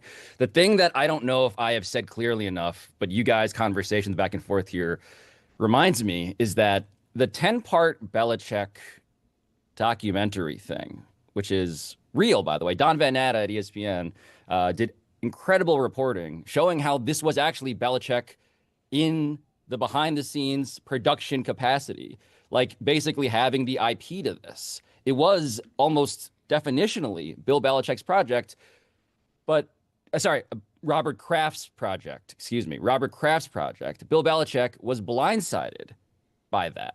So this was a Robert Kraft project that Belichick did not know about. What Belichick did, though, is that he sat for it. So Belichick's in the document that Robert Kraft has the intellectual property rights to per Don Van Nana's reporting, which is all to say that when Bill Belichick is embracing Jordan Hudson as his media protector, as his shield against bad PR, part of the reason he's doing it is because he got burned by Bob Kraft. Like, this is all connected. So that was part of the origin story of why did Belichick turn on even his own publishing company? Why did he turn on his media partners? Why did he become so distrustful? It's because a very paranoid person, and we know Belichick to be paranoid when he was with Kraft, became even more paranoid because of Kraft on the way out. And that quote is now a public glimpse into the way that Bill Belichick has been feeling with Jordan Hudson for quite a while now. Can we talk for a second, though, about the thought behind this? Like, think about what we're talking about here. It's a slow time in sports. You just made your way out of the news cycle, even though this cretin is chasing you from Airbnb to Airbnb, looking into your bedroom and peering in the. Oh, me! You're looking at me. I was like, who's the cretin else? Who else is on this show? This prize-winning, this award-winning cretin here has kept you in the news, and that's also on my tombstone. Award-winning cretin. and everyone is telling Belichick just go away for a while. Just make all of this go away for a while. For him to send a statement to ESPN, what now? You're gonna do it. That is the Jordan Hudson difference. It really is. Like, again, Belichick wins when he says nothing. He loses when he says stuff. Why is he saying stuff? I have reported exhaustively, I think, one thesis as to why that is. But you're totally right. It's an own goal that makes him look smaller than he needs to be because, frankly, the whole thing is like Bob Kraft trying to also weirdly praise Bill Belichick in the first place, right? It was like if anything, yes, it was a backhanded compliment, but it was a compliment. Like, he's proud of hiring Belichick. It was a risk. And of course, through Jordan Hudson and Bill Belichick's collective lens, that is now a slight that must be reckoned with because we will not be criticized anymore. That the days of old Bill are done. This is a new era. And so here we are. Can we just talk about this for a second? No matter who you are, I give you the success that Bill Belichick has had for the last quarter century. A success with someone else as your boss that you're reporting to. You quietly eat a 10-part documentary that puts the blame for any failures of winning one championship every 3 years while you were the coach squarely at your feet again and again and again. Would you all not want to make comment on that? Would you all not want to rebut that in your own way? Wouldn't that be the most human thing in the world? The idea that the umbrage was taken to, I took a big risk on Bill Belichick, who I will remind people was the Jets coach, but he resigned on a napkin. He was a big risk. He was, because look at his personality. He was a problem. You couldn't make him the face and voice of a team in New York because he wasn't going to sell shit for you. Like, he was a big risk. For a big risk to be the insult and not a 10-part documentary makes no sense to me. Well, that's where it's kind of like one of those, you guys go to like carnivals and stuff where there's that game where it's like a bunch of coins that pile up and they pile up and they pile up. And the whole thing is that at some point you drop a coin that becomes the thing that pushes all of them. I always get sucked into that game. I love that game. It's one of my favorites. I'm going to get so many coins. Yeah. Jordan Hudson is basically now that game for Bill Belichick where the slights drop in and at a rate we've never seen before, it's jackpot. It's like, oh, yes, this is the time we got to speak. Now is the time. Now the noises are going off, right? Like, now we got to deal with this. So it's, Dan, it's not merely one thing in a vacuum. It's the accumulation of everything as reminded by the person who I continue to report feeds a PR strategy that is so opposite to what Bill Belichick's discipline used to be. I've got a legitimate question for all of you based on what Pablo just said there, because it is one of my favorite things to see or find in an old-timey arcade, and I will say it's been my experience with gambling all my life.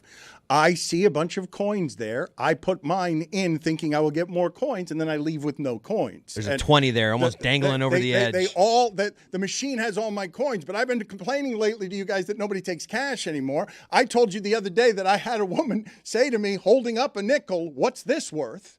And so a coin is, are these coin machine games still, they can't be something that's still being made if the penny costs more than a nickel to make and Trump's talking about eliminating the penny. I haven't seen that game. Like the one you're talking about now has been moved. It's like headphones now. Like you can win headphones in those type of things. Even worse, all of these games in like Vegas are just like all electronic digital. So you can't even like really necessarily know if it's just computer code telling you won or lost versus like. So let me. I like the one with the light going around in a circle, and you got to stop it at the right time. Oh, I'm good at that one too. Yeah. Can you guys pretend that we're talking to an audience that has no earthly idea the game that we're talking about with the coins for a moment? Because I'm guessing that perhaps a generation does not know this game. We don't want them as listeners if they don't know that game. Yeah. Okay, I do. So don't you use the we the way you'd like to in France. Leave me out of it. No, that's fine, but don't speak with me. We Manor folk don't want them here. Okay, right, Pablo. That's right. How? Right. You know what I want though from you is to describe that game. Me? Yes, thank you. It's a game where there's a light that goes around. You have to hit a button, and then if it stops right in front of where the button is, you win all the tickets in the world. Okay. And if you get just outside of it, you get like 4 tickets. Yeah. We've got a penalty, 5 minutes. Major asshole. Not helpful. That's a different game. In any way. How would you explain the game to people, Zaslow? Because it is one of my favorites, but I want the audio audience to have a new experience with this game. There's so there's like a flat surface with all of the coins or the chips, and you put your coin in, and it lands in an area which is open, and there's like a mechanism that kind of pushes back and forth the coins, and if your coin lands in the right place, it'll be a domino effect where your coin will then push the coins all the way up front, and they all come out to you. They don't, though. You lose them all, and it's all optical illusion. And the coins are pushed by what? Is that like a bulldozer type of thing? Yeah. It's like a platform that pushes in and out, over and over again. And it's kind of, look, it's a cousin. It's a more mechanical version of like trying to throw a ring on the top of like a milk jug or whatever, like that game. This game has trapdoors, by the way. I watched a video on how it works. So like if you see them, sometimes they have like a lip that goes out on the side, and those lips have things on them too. And you're like, wow, look at this. This is extra stuff that looks like it's dangling and can fall. And then underneath that, there's slots. So when it pushes it forward, they're actually falling off the side into a box underneath it where they're just catching all of your quarters. So you're not actually... It looks like it's going to come down because there's all these extra quarters, but they're falling off the sides where you can't see it, where it's being covered by something. Wasn't he supposed to leave? The rules don't work on Wild Willy Wednesday. I'll go. You guys can talk about things you don't know about. That's fine. You don't have to go. On Wild Willy Wednesday, the rules don't apply. In the manor, there is no penalty box. We need more trapdoors. We can all agree. The rules don't apply to you on Wednesday. In the manor, there's dungeons. That's right. And studies. And trapdoors. You want a trapdoor? Come to our manor. Oh, I love a trapdoor. You pull a book out, all of a sudden there's a new room popping out. Yeah, false walls left and right. There's a candelabra. Opulence. What? You want people tilling your fields? Opulence. Tilling. You guys want to see if you want to get the timing right on that? You want tilling your fields? Opulence. The sound is in it. Let's see if you can get the time right. You want people tilling your fields? Opulence. Is there a reason, Pablo, that your promotion for the podcast episode that you have dropping tomorrow is a flimsy sort of saying, and we've got a thing that might happen tomorrow? Like the way that you promoted that that wasn't the best. Empty. Well, it's because I don't want to signal. Because look, I'm doing stories other people are doing. I don't want people to know that I'm doing the thing that'll come out tomorrow before it comes out. I want to preserve my competitive advantage to beat other people to what I think is a punch. So, I want to avoid trapdoors that I've set for myself. So I'm going to be strategically boring on purpose this time. You think other people are trying to get to your bird watching story? Like that there are competitive journalists trying to elbow you out of the way on your stories about bird watching? Well, that one there should be. That was a giant L for the rest of the journalism world, competitive bird watching. A guy saw 10,000 birds. Then another guy saw 10,000 birds. Did both of them really see 10,000 birds? That's a lot of birds. I like the one. I like the one where you smoke all the athletes' weed. That was a good one. Pablo Torre Finds Out is the name of the podcast. It's doing the work no one else is doing. Thank you, Pablo. We look forward to The Thing coming out tomorrow, whatever it is that is. You're being boring on purpose in promoting it. That seems not the best way to do things in 2025. You keep trying to do it on merit, though. We'll see if it gets you anywhere. I would never say this to him publicly, but I think I'm going to check the Malik Beasley one out. No way. Yeah. What? Is he still here? What?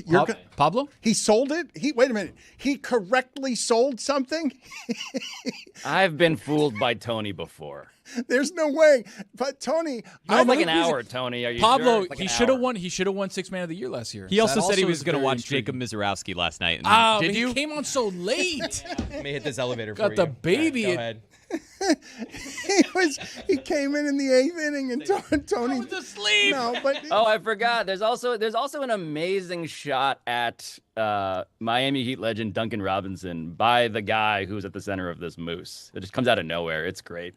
I forgot about that part. Pablo, a lot of Miami Heat stuff in this. For as many people who love what you're doing, do you find a whole lot of people with short attention spans at a time when we can, empirically say that the young male is trending in a direction away from your long-form journalism? Do you find a lot of objections to you going and doing this work that is highfalutin? I feel like the market opportunity is so vastly tilted in favor of short attention span stuff. It's on the phrase.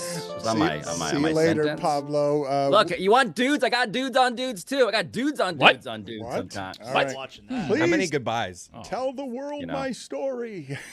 You get a Magic Johnstone. Self-important cretin. Get him out of here. Pablo Torre Finds Out is the name of the podcast. How many times are we going to say goodbye to him? Award-winning cretin, Dan. That too. Please tell the world my story. Seriously though, subscribe to my story. Enough. He's got to be careful in New York, Dan. I said King of New good York day, is sir. Mello. That's what I'm saying. He came after Mello. Why did Mello? Don't do that. Why did Mello take us stray? Do in the not latest walk in Pablo Torre Dykeman. I Finds promise Out? you, don't walk in Dykeman, Pablo. I'm just reporting. How is he I still didn't take here? a stray. I have to defend my legal standing, my freedom as a citizen. You guys are now besmirching me with various bits of slander. Billy accused you. Billy accused you of trying to ruin Carmelo Anthony. No, I just pointed out that he dapped up courtside a co-conspirator allegedly of Jonte Porter. Okay, that sounds pretty bad. I'm gonna go now. It's a dap. I'm gonna go.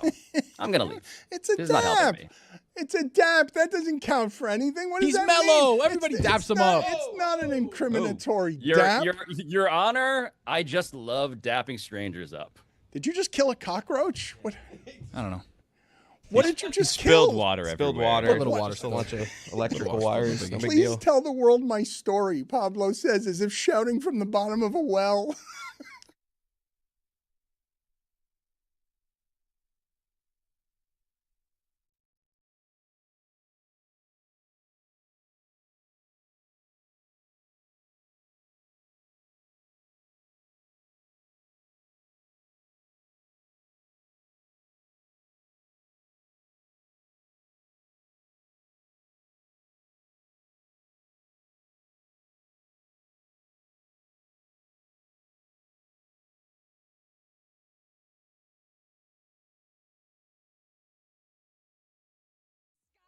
Ash.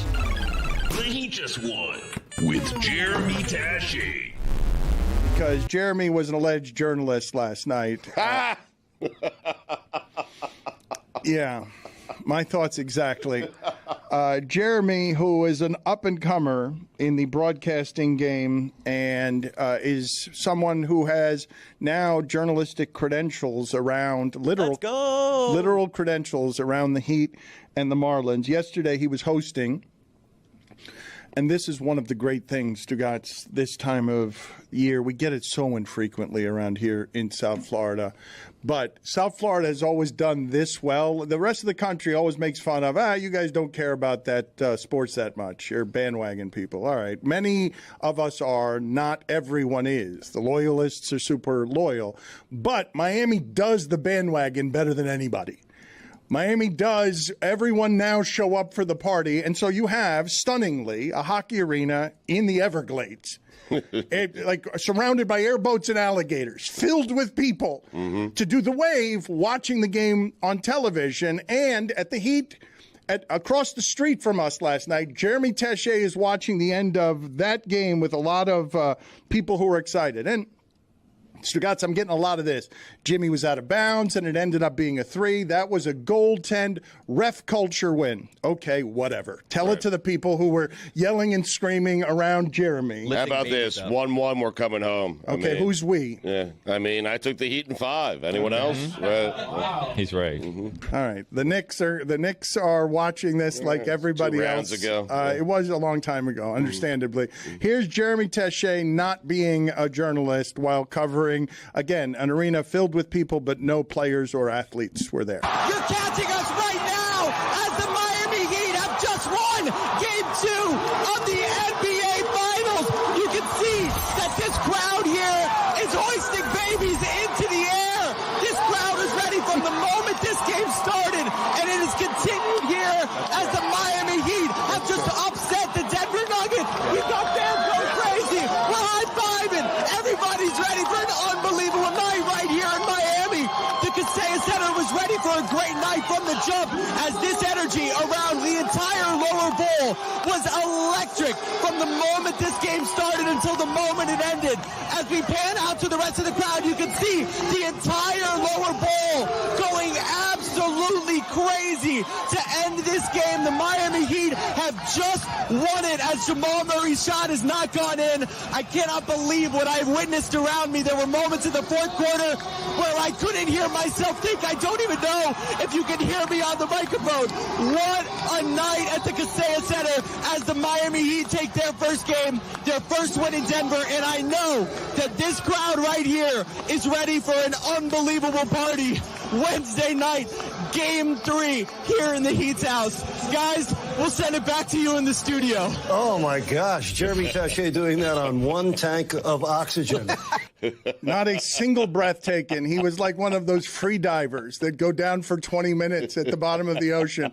It was a record. And if you're listening just by audio and not watching, what you didn't see in that noise is there were 11 actual babies tossed in the air. Just infants. Seems that were reckless. It does, but hey, it's Game 2. Right. Wait till Game 7 of this thing. Right. 11 babies, a fetus. It's not going 7. I said 5. That's right. You did mention that. Yeah.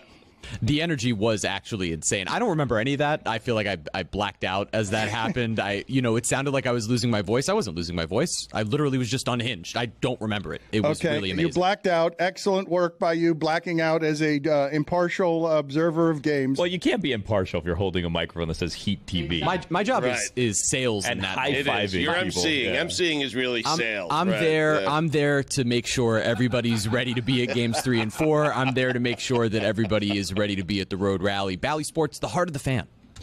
Put it on the poll, please, Juju, at Le Batard Show. Would the Zeller minutes look the same if you replaced him with a newborn giraffe? Or that newborn baby that was being hoisted into the air. The giraffe would just be more distracting. I feel like we'd have more success. No, Zeller's plenty distracting. Porter He's right Jr. now. would be like, why is there a giraffe on the court? No. Listen to me. Zeller is a strong human being. He is a big human being. And when he starts balling around there. I can't take my eyes off of him. Well, nobody can. Nobody can. Jokic, you're hoping to distract Jokic. It's dangerous. It's like having a wrecking ball just move through the court, but it's like on a hinge that's not safe, and it's just swinging through, and you got to be careful because every once in a while they'll put one in with an offensive rebound, but everyone be careful because it might fly into the stands. The Zeller minutes are amazing. Yeah. They're a joy to watch. Oh. Ever since Tony pointed it out, those black shoes, they don't help. The hair or lack of hair too. It's kind of disturbing. No, it's also the mask, or just again. I've mentioned that it should be a retainer, a wire that runs outside of his mouth. It's just like all ear to ear that could impale someone. And if not for a Theragun, that could be Dwayne Dedman. Jeremy becomes Jeremy. Okay, so we got a bear here stumbling around. You see that mirror to the left. He's like, oh, this is weird. There's a lot of weird stuff here. Oh, my God. I just saw myself. He's like, get out of here. So that's how I imagine a bear would react if they saw Jeremy in the woods. But that's what they would do to me. It's really screwed up to do that to a bear, honestly. He's just like not expecting, just like having a nice stroll. Right. And we'll watch it one more time. This is good fun. Good, clean fun right here. It really is. He's just like, oh, my God. And then he's going, he was definitely a good-looking bear. Definitely scarred from that for a few months. Who puts a mirror in the woods? It's weird. That's my question. How did it get there? It was probably for the internet video. They probably did that on purpose. Yeah, but you're messing with bears. I mean, it's not right. Leave the bear alone. Who would do something for the internet visually like that with a bear? Imagine that. What are the chances there was a camera right in front of it, too? Jeez. Small world. Greg, it was interesting. A bunch of people agreed. Now, you had a weekend where the Eagles lost, the Niners lost, so no more undefeated teams. 72 Dolphins could celebrate. But a lot of people saying the Dolphins were the best team in the NFL through 6 weeks. And so I know you're impressed with the offense. Hawk was in here yesterday, Andrew Hawkins, Tomahawk Podcast. He said that Tyreek Hill is the best player, non-quarterback division, in the NFL. And I agree with him. The Dolphins are overwhelming. I'm not certain they're not the best team in the NFL right now, Greg. I think they are at this minute. They're an underdog in Philadelphia, but only by 2.5 points, which is very interesting. Definitely they have the best offense. I think it's the best offense in Dolphins history. And when I write that, I get a lot of criticism. Too soon. What about this? What about that? Look, the Dolphins won Super Bowls with Larry Zonka because they ran the ball better than anybody and barely passed.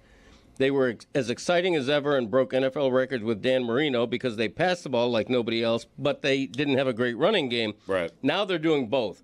They can run the ball like crazy. They lead the league in rushing. Raheem Mostert has 11 touchdowns in 6 games. And Tua is everything they thought he would be when they drafted him number 5 ahead of Herbert. Tua is the favorite in the MVP odds right now. Should be. With great reason. Yep. And I just think this is the most dynamic, well-balanced, inventive, exciting offense I've ever had.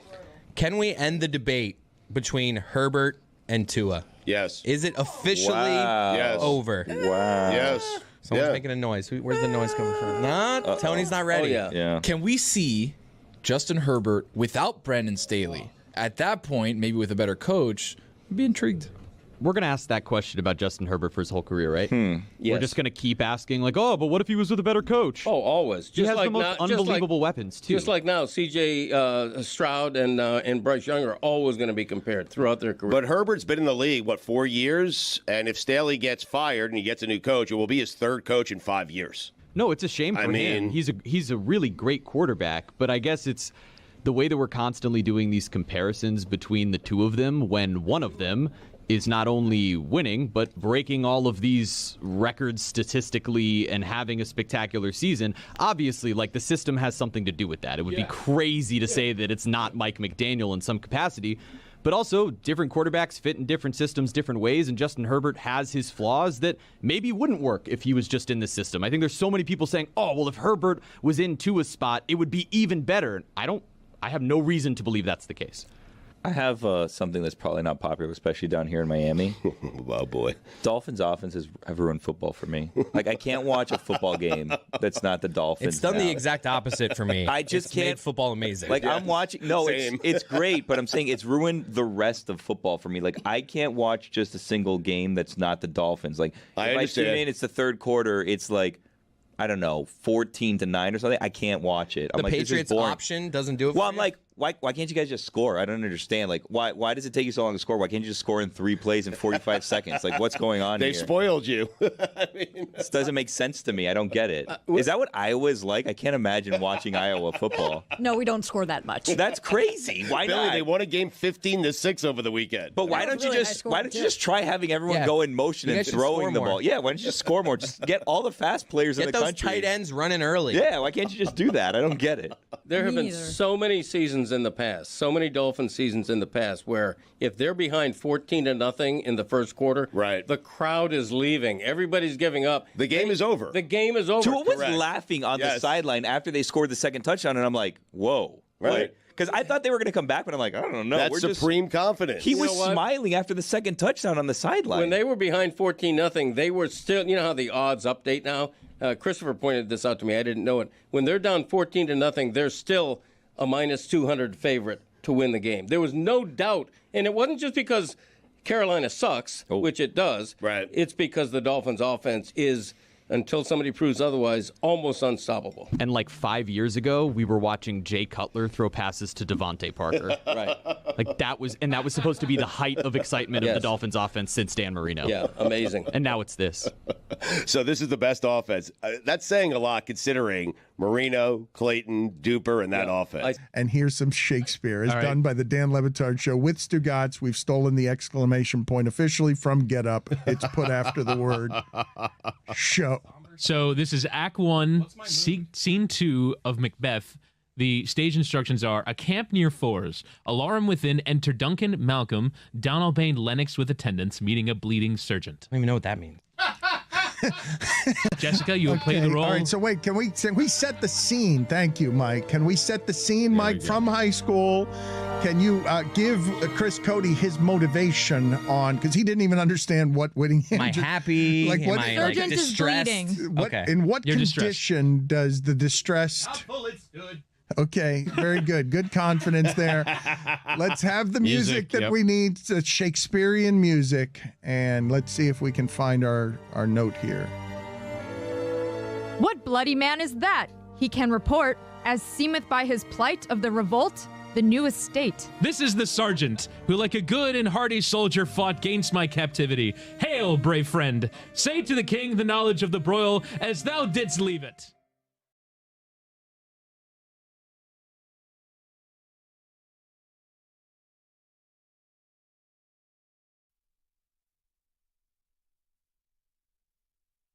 Start of the day, start of the day, it is the start of the day.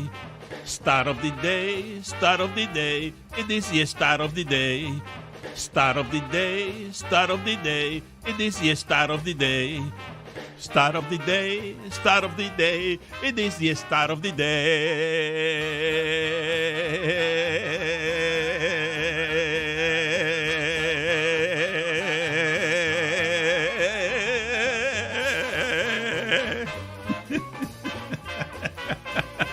Stat of the day is presented by Miller Lite.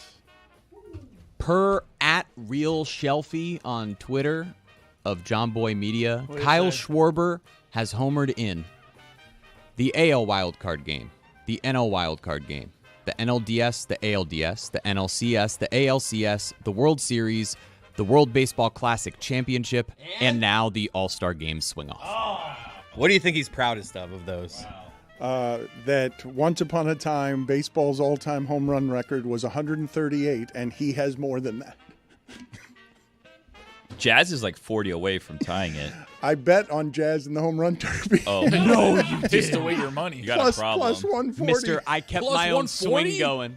Did you see him afterwards just being like, oh, I tried to hit home runs, but while keeping my swing? Where, it's a myth that you get bad after the home run derby. Except for Bobby not Abreu. true. Last Bobby year, Abreu. both guys that were the finalists, their OPSs were better the second half. It did happen to Bobby Abreu. It's just though. him. It But we was all him. remember Which it. is like how long ago? I should say Jazz Chisholm was plus 140 to hit more than 20 in the first round, not to win the whole thing. I was going to say plus Yes, 140, yes, really yes. good Did odds. anyone? That's a Really lot. Did you bad know odds. the new rules? I did know the new rules. 40 but pitches, 20 home runs. That's quick math. I did it one with every other pitch. I did it with Caminero too, and I won that one. So, but he barely. But he, I but bet he- on guy Wood to did. win, and he went first, and I was like, 16 is not going to cut it. I want to get to what Zaslow said coming in here today because he asked a question I have not heard anyone ask before. It was jarring to me to hear it. He says, does Caitlin Clark stink? Fair question. No, it's not a fair question. It's not a fair question. Does Caitlin Clark stink? I think she's hurt. Dan, if I told you a player is shooting 37% from the floor this year and 28% from three, it's a fair question. Do they stink? All right. You think it's a fair question. I'm going to bring in an expert and a champion, by the way. I have breaking news here. Rosgold Onwude is a championship ring-wearing, Emmy-winning broadcaster for the New York Liberty. They have given her or they're about to give her a ring. You do not have a ring yet, correct? Not, but I remember I was on this show before and we talked about would I get a ring with the New York Liberty official. I got a call from the team's CEO and leader and president yesterday. I'm going to get a ring for the championship last season. Look at that. Is it a Fugazi ring? Is it like third tier, second tier, fourth tier? No, this is what we were talking about. I know you're not talking about me. This is what we were talking about last time. Which tier do you get? Have you asked which tier you get? Oh my gosh, I feel like that would be so rude to even care or ask about the tier. Is this what Dan does? I'm so thankful just to get one. Like, this is the historic first ever championship in New York Liberty history since the beginning of the league. 28 years it took. This is one of the historic first ever franchises of the WNBA. And if we're talking New York City basketball history, this championship for New York City pro basketball, we've been waiting 50 plus years for it. I'm thankful to have a ring, just to get a shot at a ring. I'm so excited. Roz. I'm from New York. Roz, from one champion broadcaster to another. Congratulations. Thank you so much. Do you wear your ring? Come on, Roz. When we go out to weddings, bar mitzvahs, nice events, of course I wear one of my rings. I don't wear them both. That'd be really gaudy, not necessarily appropriate. I wear one of them. Yes, of course. Okay, Mike, I'm getting size tonight. So tonight I'm working the New York Liberty versus Indiana Fever game. They're going to size me tonight. And my biggest question is, what finger should I wear the ring on? Probably the ring finger. What if I get married? Your right ring. Your right ring. Gotta go panky. You got two hands. Panky. That's true. So what have you thought about when and where and how you're going to wear it? Have you given this some thought? I still think it's the cutest if you make like a little necklace out of it or something. I don't know. Wait a minute. Look at that. You allowed us to make that? Zaz, you wear yours as a necklace? Or? No. The group didn't have a good reaction to her putting it on a necklace. Not a good idea, Roz. And so all of us. I love it. Well, we're not exactly fashionable people, though. Here's the issue with the wearing it on a necklace. High yankability, right? You're in New York very City. true. You're walking around. You're hanging out. Somebody sees that. What do you mean? Do you wear a chain? No. Do you wear a chain? No, he's right. Okay, buddy. No, that's fair. Buddy, in New York too. You gotta be worried of the chain snatchers. Yes. People snatch any chain they see. You know about Debo? Thank you. Debo, Thank you. Obviously, he doesn't, Zaz. You got my do point. not the point for hang game out night. in chain snatching scenarios. Miami is a chain snatching city. Not where you live. I actually think that's really high level common sense and Thank good you. advice, especially for a girl roaming the streets of New Thank York. you. Somebody might try to catch me slipping. Although I don't think I'm wearing the championship ring like on the subway on the way from like Bed-Stuy to Queens or something. But you never know. Roz, if you have any champion broadcaster questions, you come to me. Oh, absolutely. What should I be considering? The pressure's on now. I mean, I think it raises the pressure now that they've given me a ring. Well, you got to stay sharp. I mean, I looked at that pressure right in the eye, and I won myself another ring the very next year. So Won myself. Back to back. Yeah. So for me now, just only because you brought up multiple rings, Yeah. this would be my third championship ring because I have two with the Warriors. It's a ring off. All right. Well.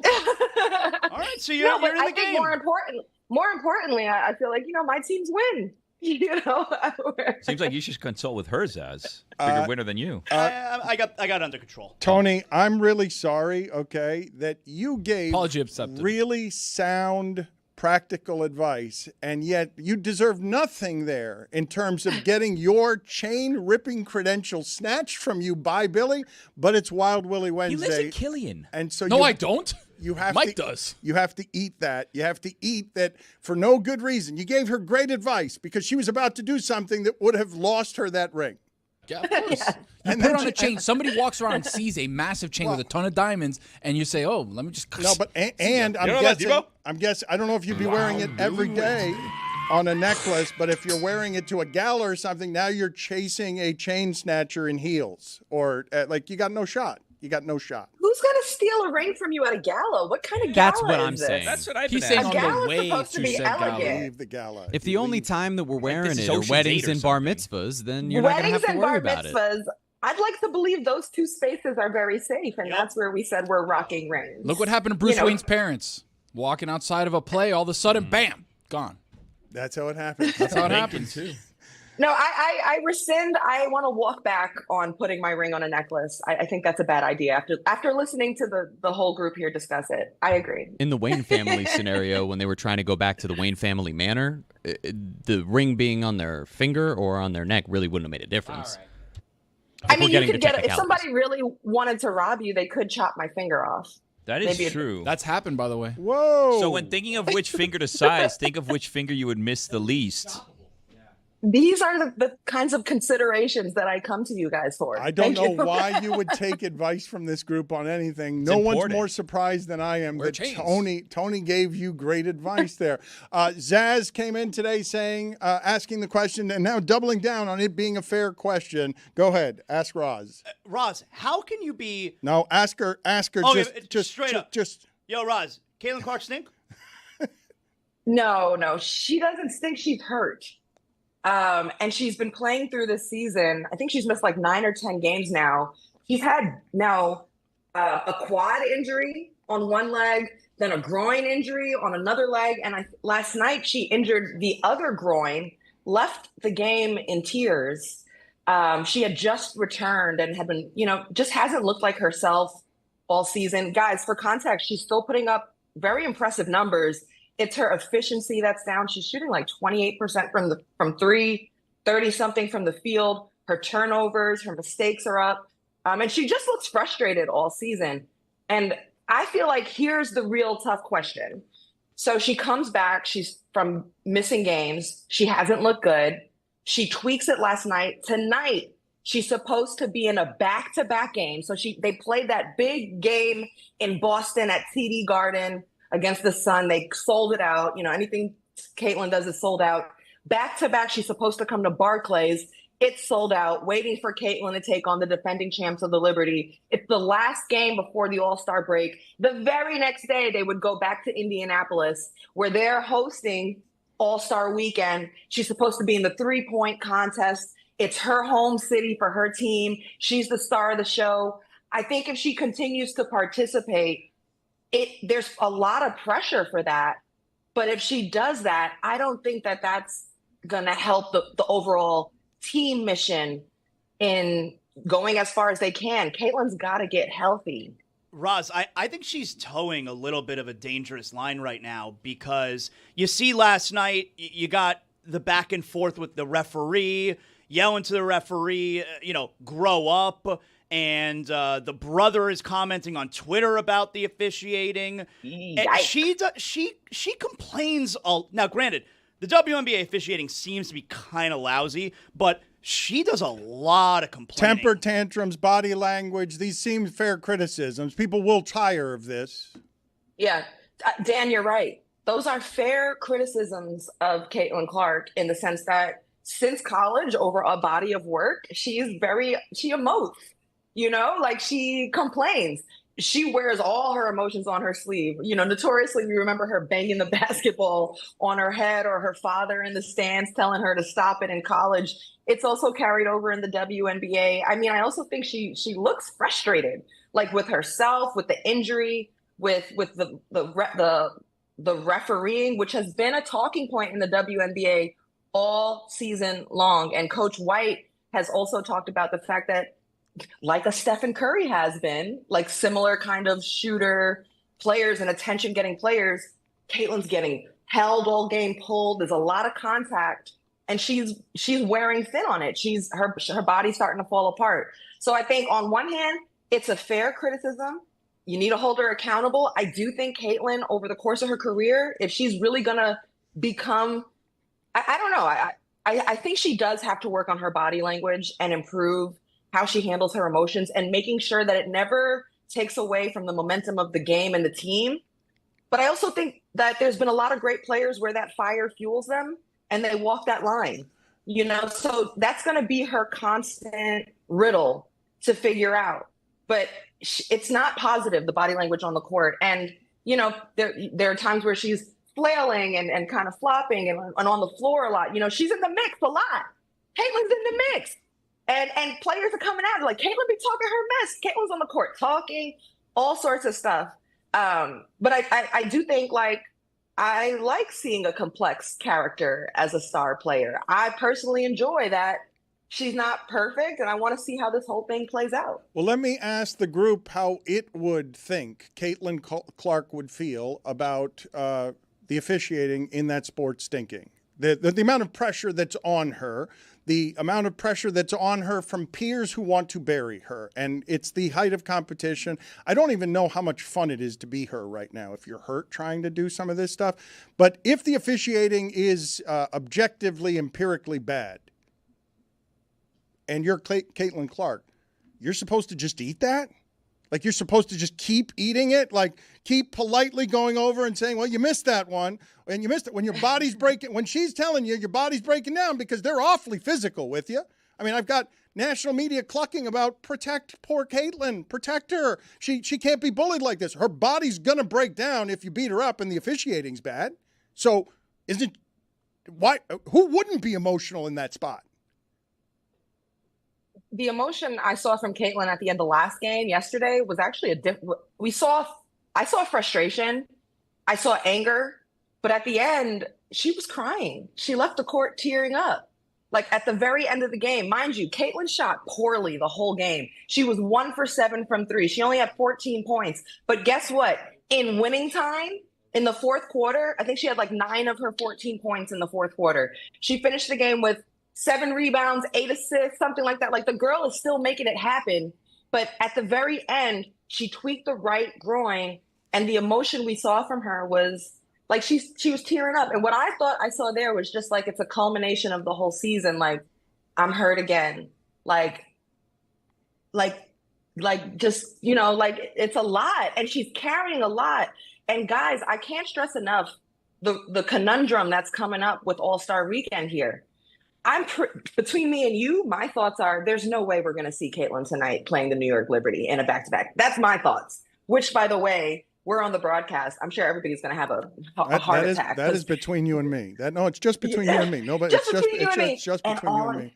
We won't tell anybody. We won't tell anybody. It's just between us. I mean, that hasn't been announced or anything, but my common sense, if I'm a GM looking at my franchise player and we're thinking about this actual season and it's a back-to-back, and then we got All-Star Weekend and she's supposed to be in the three-point contest, I almost wish that this three-point contest wasn't in Indy and that there wasn't so much pressure on her to have to be in it, because remember out of the Olympic and All-Star break last season, she didn't play in the Olympics.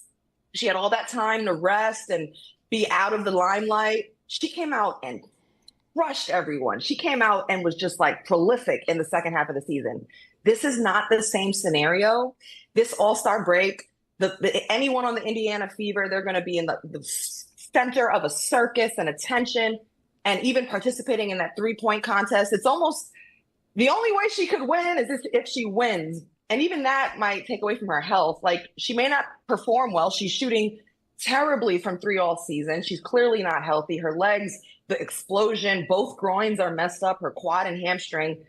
I don't know. If the goal is to make a solid playoff run, Caitlin might need to not only sit out tonight's game, but maybe sit out All-Star and just get healthy, as long as that takes. And that's just tough. It's so weird, Dan, because like Ross says, she's shooting terrible from 3 all season long, 28%. Of course, that is true. She's actually incredible at home shooting from 3, because on the year, this is not fake. She's 2 for 35 from 3 on the road this year, which would tell you she's amazing at home. But it feels like the worst of Trae Young when you're like, oh, that can't win when it's shooting from the perimeter that poorly. 2 for 35. Yeah, and to add more color to this, even for maybe the casual fan listening at home too, like in general, this Indiana Fever season, it's been bumpy. It's been tumultuous. Like coming into the year, they crushed free agency. They had all these big names coming in, and people were saying they're a contender. They could win the championship. Let me tell you how it's gone at the first half of the season. It's literally the girls have been fighting. Like they were fighting on the court. So like that's one thing. They faced a lot of injuries, not just to Caitlin Clark, but to a number of their guards and wings. And then, of course, your superstar has been hurt in Caitlin Clark. She's barely been able to play healthy throughout the season. Their coach, Coach White, she's had personal things happen at home. She's missed time away from the team. And then, of course, the big free agent that they got. And imagine this guy, the huge star that they brought in. And they were like, super team, it's done. DeWanna Bonner, she comes, decides not to play 5 games. It's not a good fit for her. Mind you, I'm a huge DeWanna Bonner fan, but I understand if I'm an Indiana Fever fan, I'd be furious. She decides it's not a fit and forces her way out of there. And so she goes to another team after really not playing well or not even playing at all for the Indiana Fever. Now she joins, they had a waiver, the Phoenix Mercury pick her up, and now she's killing it over there. So the Fever fans are like, what? You played possum here and now you're over there killing and they're scrambling. So like, their whole season has been scrambles and figuring out rotations and injuries and fights and missing coaches and players. And so, and all of that, they still won the Commissioner's Cup and they're still here fighting in a playoff contention. So, they're still fighting for something. They're still cooking. And at least they know what they got right now coming out of the All-Star break. Would you prefer to live in a manor or a mansion? I don't know what that question means. The perfect response. It is the perfect response because so you don't know the difference between a manor and a mansion because one is clearly more opulent. I don't know what a manor is. So if you are, this is good to play this game with you then. Just based on not knowing, which do you think is preferable, a manor or a mansion? I think a mansion is better. Congratulations, Zaslow. Zaslow thinks a mansion is better as well, but a manor has land attached to it. It involves the royals on some occasions, so it's an expansive property that's bigger than a mansion. You could put a mansion on a manor. Oh, I feel so dumb right now. No, we were all with you. No, none of us knew. Don't worry, Smart people knew. Yeah, smart people knew. No, this is a classic. A square's a rhombus, but a rhombus isn't a square. Okay, you're going to have to leave right now. What? You're going to have to leave. No, thank you for supporting me. Dorky comment that you have to leave Maybe right the dorkiest now. comment I ever. said rhombus. Out of here. Just minor penalty, 2 minutes, asshole. Rhombus your ass out of here. What the hell is a rhombus? Parallelogram. Rum dog. So here is some Shaq sound that I want to get to because over the last 8 games, Angel Reese has been exceptionally good. She's awesome. And Angel Reese has a very strong supporter and business partner in Shaquille O'Neal. And Bob Griffin, as Juju has called Robert Griffin III, has said some things and done some things that a lot of people are mad about. But Shaq is very protective here of his business partner, Angel Reese. So let's hear that Shaq sound, please. Speaking of man, RG3, tweet another monkey post about my girl Angel Reese. I'm punching your face. Okay? It's enough. Like, I don't usually do stuff like this, but just stop it, bro. You got your job, you got your podcast, leave my Angel Reese alone. I'm the one calling her and telling her not to respond. Stop it. That's the last time. Glasses came off for that, for the audio audience. Pretty succinct message. I mean, it's he doesn't usually do that. Menacing too. As men, like if you were to get that message directed at you from Shaq, would that intimidate you? Would you feel scared about that? Yes. I don't like seeing that if I'm RG3. No. Who would like seeing that? Who wants that in their doorway? I don't know. I mean, first of all, it's cool. I appreciated seeing Shaq, who is her business partner and who has, stepped out and said, like, I'm a big unk to her, step up for her, just to know that there's also some male support, like, don't play with her name. I don't know. I just feel like there's so many people that center themselves, but especially RG3 in these WNBA conversations, they take like one hot button moment and then completely make it about themselves. RG3, man, I feel like he's just clout chasing, honestly, around Angel Reese's name. Like if he knows it generates a certain level of attention and conversation, and there's a lot of people that use Angel's name to like make commentary, and it's not even like really about her at all. I mean, yeah, but she's an avatar, a symbol for whatever it is that you want to do when you turn your athletes into politics, racial propaganda, whatever it is that you want to turn your athlete into a symbol and avatar for. Like this for Angel Reese and Caitlin Clark, it is a wildly, wildly good thing to have around your league's interest and a wildly bad thing to have creeping into your life in any meaningful mental health way, the way that these people are used. But as someone who is a journalist, you're a winning journalist, you're a champion journalist, Zaz will teach you some things here about what you have to report. She's doing good. She's won more than Zaz. Yes, well, she's doing well, but she reported, I thought, the information about the Liberty earlier. She did it she didn't do it with as much conviction as you would have done it, as much confidence as you would have done it, just reporting it flatly and taking the consequences of that. She was a little too responsible. Yep. She'll get there. I mean, I don't know that she even needs my advice. She seems to be doing a terrific job, but, you know, she'll get there. You got to stay with your chest out, you know? Yeah, I can be bolder. And I think that's what I'll always remember from this session with you guys. It's good for you to have that confidence given to you by Zaz. But when you talk about what's happening with RG3, are there many journalists or sports media figures that are upsetting you in this particular way? That get you a little more emotional because it seems like you're just grabbing for audience here, and you're doing so without a lot of respect for what history is. Yeah, it's annoying. In fact, the fact that our segue to even speaking about Angel Reese has to start with Shaq threatening RG3 is a great example of like all of the otherness outside of actual ball and hoops that surrounds the new attention to WNBA basketball. However, I don't think it's all like horrible. We're getting eyeballs. It's generating conversation, like, and transcending. So I think in some ways that's good, but I'd like to bring it back to the fact that like, Angel Reese right now is playing like a top 10 player in the WNBA. And when I was last on the show, our guy Ryan. Yeah, I know. Yeah, our guy Ryan. Who's not here, by the way. He's ducking you. Yes. I know. He probably heard I was going to be here today, but no, I'm playing. Yes, but he literally was like, he admitted, I've never watched Angel Reese, but I don't like her. I don't like her game. Or he wanted the right to that. Let me be fair to him. To irrationally hate her was his point. To be fair. Yes, thank you for being fair to him. He wanted the right to irrationally hate Angel Reese the same way he does Terry Rozier. And it's so funny. After we left the show, it was like 20 minutes later, I was like, oh. But it was so ironic because that same day, Angel was literally named Player of the Week. Like, hello. And I texted Dan and I was like, suck it, Ryan. That's right. He forwarded it. I forwarded that message. Yes, he was.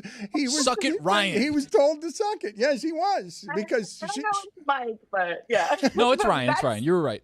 No, it's keep insulting him that way. Keep calling him by the wrong name. Respect for Mike. But no. But like the thing is that guys, if I leave here without at least saying this about Angel Reese. Here's what you need to know about the numbers aren't lying and her game's doing the talking. So for all of the people who have been clout chasers, RG3, haters, people like Ryan who have never watched, but we're just kind of like happy to hear that she started poorly and it confirms assumptions that they had made about her. Guess what? The game's talking, the numbers talking. This girl just hit 40. She's now at 41, but she hit 40 double-doubles. She's only been playing a year and a half. Like this is a baby pro career in 54 games. That's 75% of her total games of her career. She's getting a double-double. She has 41 double-doubles already. Like this is this is not only that she's getting it, it's the speed in which she's getting it. It's the consistency, the resilience, the toughness. It's not only the double-doubles, y'all. It's more than just rebounds and layups.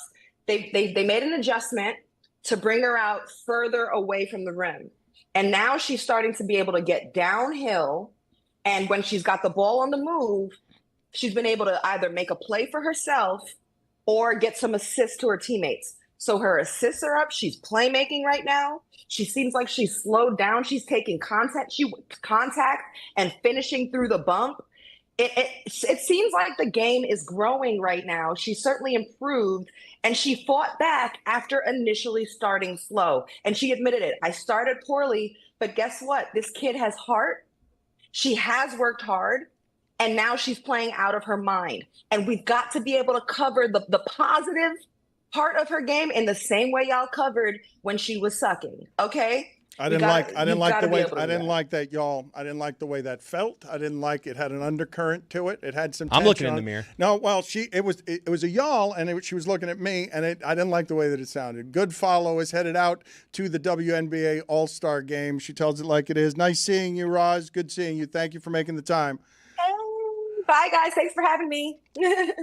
Likewise, I did not know. I've got to admit this. I thought the groin was a singular thing. I did not know there were groins. I did not know that we had two groins. I'm ashamed to admit that after a lifetime. And I thought you got two legs? I thought a groin injury. I don't know why I thought this. I thought a groin injury.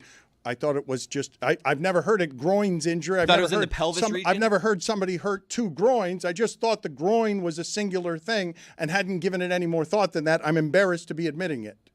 There's two of them because that's what attaches your hips to. Or is it just one groin that goes like the whole way? That's right. Both sides. So maybe it is technically one groin. I thought a groin was a singular thing. I thought a groin injury. You just can only ask AI. How many groins do I have? Put it. Am I alone here? I'm the ignorant one. You guys are. I feel embarrassed to admit it, but I am admitting it, even though it has a degree of shame on it for me. So I don't see plural for groins. I do think that Tony's right here, right? It's your one groin, but you got both. No, that was me. Oh, that was you? Yeah. Oh, good for Chris. Tony said there's two. I was like, what if it's just all attached? Way to go, Chris. You got two different sides to it. You needed a win. You have two legs. All right, but it is a single. You have one leg, you got one groin. All right, but it is one groin that has two sides to it, and you can hurt either side of a groin. But you don't have two groins. You have a groin. It's where your lower abdomen meets your upper thigh, and there are two different spots where that happens, but that general area described as your groin. Jose Canseco looked pretty athletic. It's made up of multiple muscles, though. I feel like we're learning a lot and not learning all at the same time. That is a specialty of this show, I would say. In general, it can be hard to see. We learned early in the show that the home run record for baseball used to be 138. That feels like... They must have thought that was never going to get broken. Once he got into like the sixes, they're like, no. Well, they used to play in like Yosemite where the walls were 8,000 feet away. So how are you going to hit home runs more than 138? There are any number of things that happen after I've left this show where I slap my head and I'm like, why didn't I mention that?